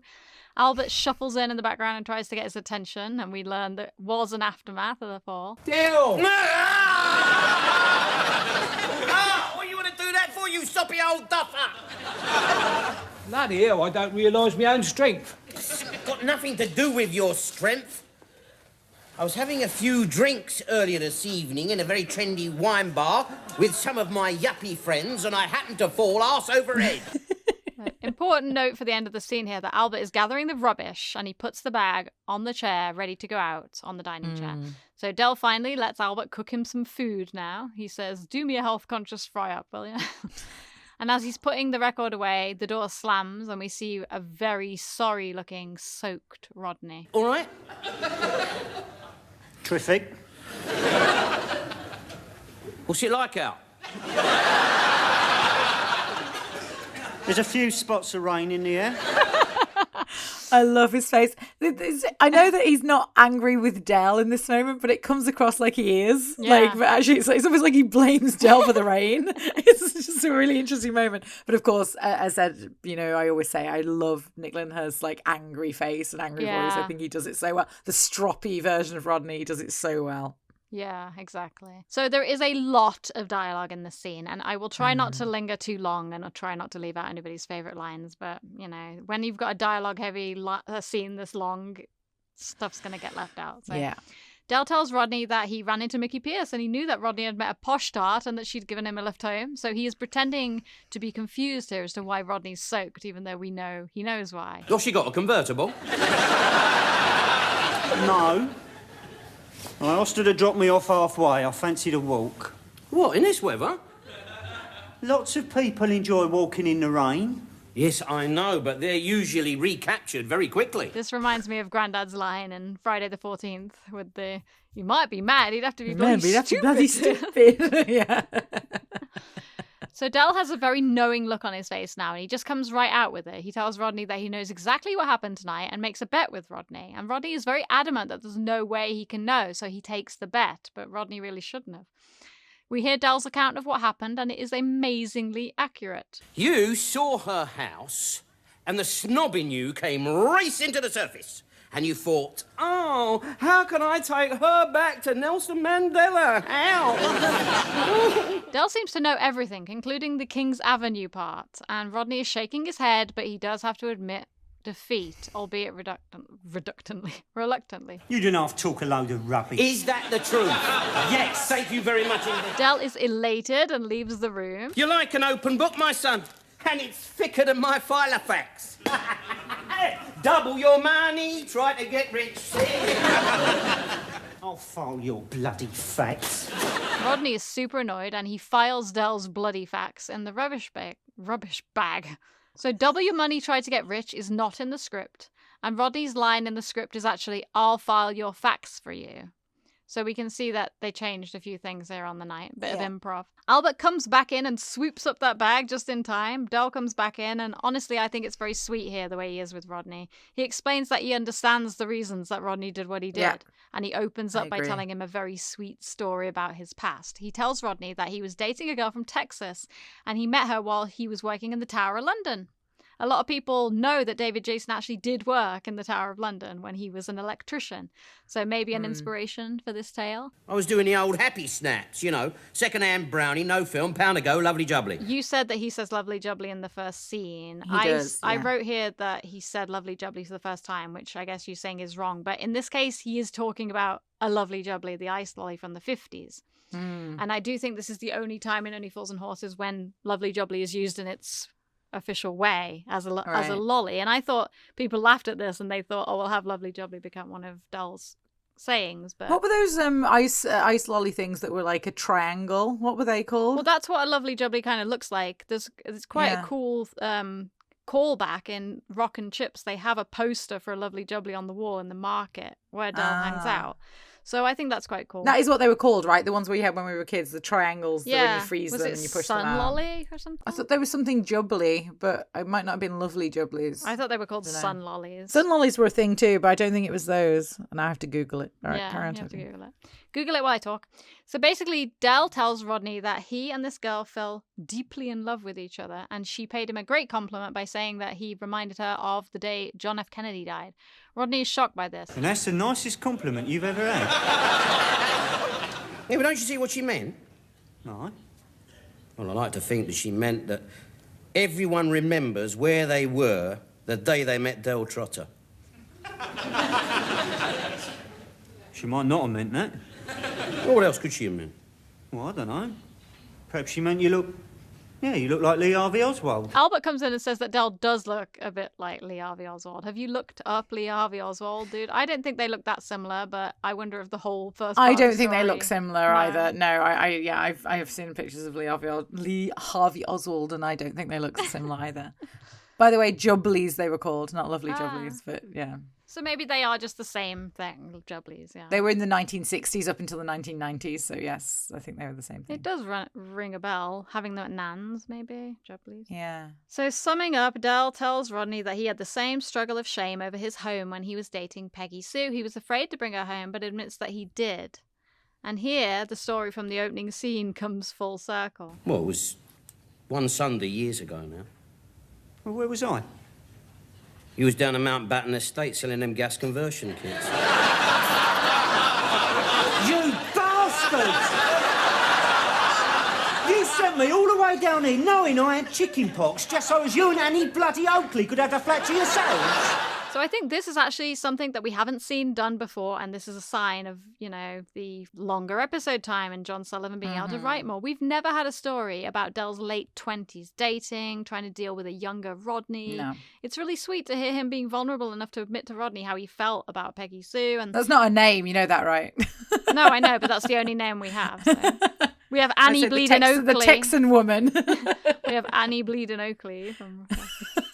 It's sweet to hear him being vulnerable enough to admit to Rodney how he felt. He tells him he needed to get rid of him because the shirt and the chicken pox, and it was embarrassing. And you've got to think, like, poor Del trying to date in his 20s with an 11-year-old Rodney. He wanted to get it off his conscience, I think, because he brought it up again, right? And it's a little bit of an example of the more mature relationship between the brothers. So I actually really love this moment where Del ends the story by saying that, you know, he never saw her again, and Rodney asks if she wrote to him. We get this just moment where Del's just silent, kind of looking off, and he says so much with that look on his face, and the way he just jumps up and I completely agree jumps with you. into classic Del boy, like, or playing the tough guy, because this is the beginning of this whole series. There's so much like more depth to Del's character in this series. Yeah, I said I love how poignantly David Jason portrays the emotions of his past loves.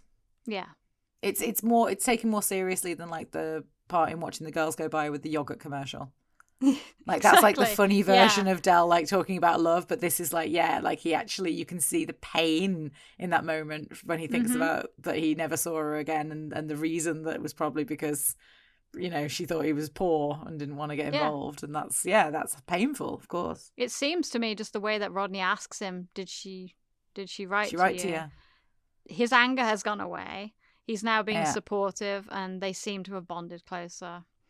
Yeah. So then Albert comes back in and with the health-conscious fry-up, and he's about to blow Del's cover. Some little bird phoned you about 15 minutes ago. I think she'd been on drugs. She said you left your coat in the back of her car, and she's taken it back to your house in the King's Avenue. People there had never heard of you. You come and get! No, give me that money back! No, stop it! Now, stop it. Now, calm down. You've learned a very valuable lesson tonight, haven't you? Don't gamble, because you never know when the cards are stacked. And Rodney should know that after a losing streak. Yeah, I do feel sorry for Rodney here, especially when Albert says that he told Cassandra where he lives. Because he looks very upset. His dream seems like it's broken. Like we said earlier, I don't know how long he thought he could keep this up, but whatever. He thinks it's over, but it doesn't seem so, because Cassandra knows the truth and she still wants to take Rodney to a concert. And she left her number. So Rodney is thrilled and says... Wait, where's her number? In my file effect. So is this the first freeze frame ending? I said it was. I think it is, yes. Because all the other ones, even the one at the end of Dates, it's like a freeze frame, but it's not, because he's still active. It's just paused, kind of lingering in the moment. So, yes, I think this is the first freeze frame. Yeah, and there's so much cheering and applause, and it seems to rise up and down throughout the credits. So I think we're hearing like the cast doing a bow and stuff for the audience, right? That's what I imagine, and we got that with Dates too, I think, if I remember correctly. I can't recall. But that is the end of the scene. So, do you have any notes on that super long scene, dude? Yeah, just a couple of things. I think it's something I never really thought about when I was younger, that this whole episode takes place in the space of like one afternoon evening. Like it feels like it's over a few days, but actually it's all within the space of, you know, maybe 10 hours. That might be a first, right? Yeah, I mean, considering how much we get in this episode, like, yeah, you would think it would be over a few days, but it isn't. And this, I mentioned earlier about Albert sort of changing his ways to be more like a carer here, you know, cooking for Del and everything's really nice, offering to do that sort of thing. Although I'd assume the time is like, what, 11:45, 11:50 at night, and he's making him a fry-up, so I don't know how caring that really is, but... And I also said it's another indication that Rodney wasn't romantically interested in Vicky, as he never tried to hide who he was from her. But for Cassandra, he did. So obviously he didn't have any... Again, just proving my point, in a Royal Flush, Rodney was not interested romantically in Vicky. Stop going on about Royal Flush. No, I'm sorry, everyone. I just, you know... And I also love the Victoria Sponge mention because I love Victoria Sponge. It's one of my favourite cakes. So yeah, I love that he also talked about that. Again, Del being scared of Rodney. I've mentioned this in a couple of other episodes. I can't remember which ones where Del's sort of running away from Rodney. I think it was watching the girls go by at the end when Rodney comes in and he's all angry. Rodney being scared of Del obviously makes no sense because Del could squash Rodney like a...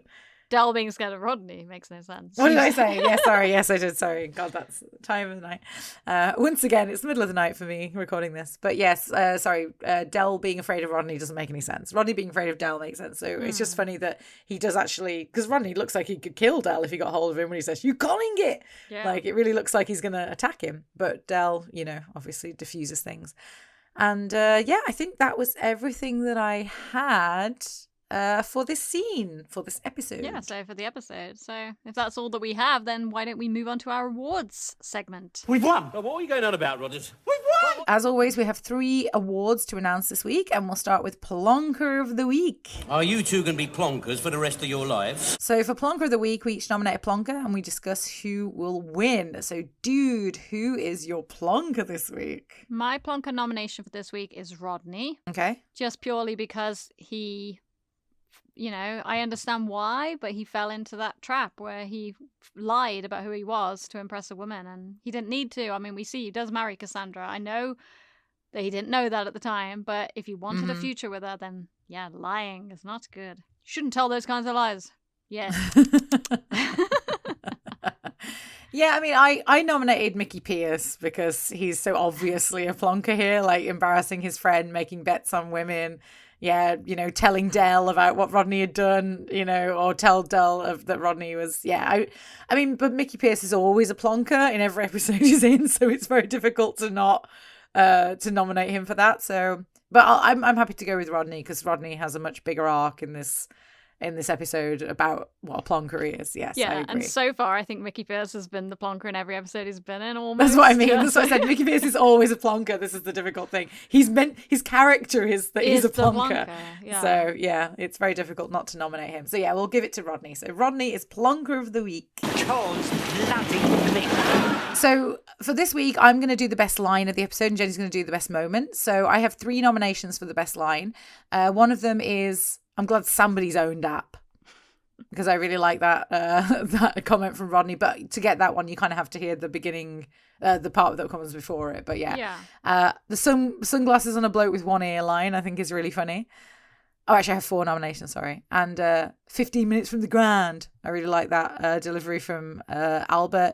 And of course, Trigger's line, I saw one of them old £5 notes the other day. That's a very funny line as well. So those are the 4 that I have as suggestions.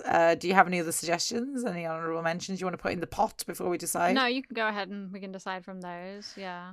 Okay, I guess I'd give it to Trigger actually, because I don't think Trigger's had a best line yet. No, but he should. That I remember, he should have been, and he also that line is very funny as well. Yeah, just the fact that he misunderstands what Della's saying. So we'll give the best line to Trigger's line. I saw one of them old £5 notes the other day. You could also argue that this episode has a lot of like one-liners that don't really fit into the dialogue, but they're just memorable. Like drink up, we're leaving, and play it nice and quick, and beam me up, snotty. Like, yes, true. So all of these lines just on their own are iconic. Actually, capital A, like that part is quite funny as well. Again, for being they're memorable. All memorable. Yes. Yeah, it's very hard to say what's the best. I mean, Trigger's delivery and just that moment is absolutely hilarious. The way that he thinks Del's talking about saying a £5 note will pull him. But yeah, that's great as the best line. I think best moment goes without saying. Yeah, you don't even need to think about it, do you? It's been decided for us, but I did actually Yes, history has decided. If we don't want to use that moment because it's too obvious, my next favourite is the please drive away. Yes, I would agree with you. Yeah, that's an honourable runner-up, I would say. Yes, it's the best moment of this episode. Please, Cassandra, go. Yeah, it's funny how long she takes to leave. actually. People there had never heard of you. I know. Why is she Yeah. laughing and pointing at the people upstairs? Yeah, and then why does she suddenly decide to go? Yeah, it's very funny. But yeah, so that is that. okay, so if there's nothing else, Drink up, Trig. Drink up, we're leaving. So that about wraps it up for this week. Join us in 2 weeks' time when we will be discussing Series 6, Episode 2, Danger UXD. Until then. Pack up your troubles and come along. Well, life's a dreamy and life's a song. In Honolulu across the sea, making wiki wacky down in Waikiki. au revoir, listeners. If you like what you hear and want to contact us, you can email us at longlivehookystreetpodcast@gmail.com. All one word, no spaces. Please like the video and subscribe. You can also find us on Spotify, Apple Podcasts, Pocket Casts, iHeart, Instagram, Facebook, and please use the link in the description for our Buy Me a Coffee. Bonjour.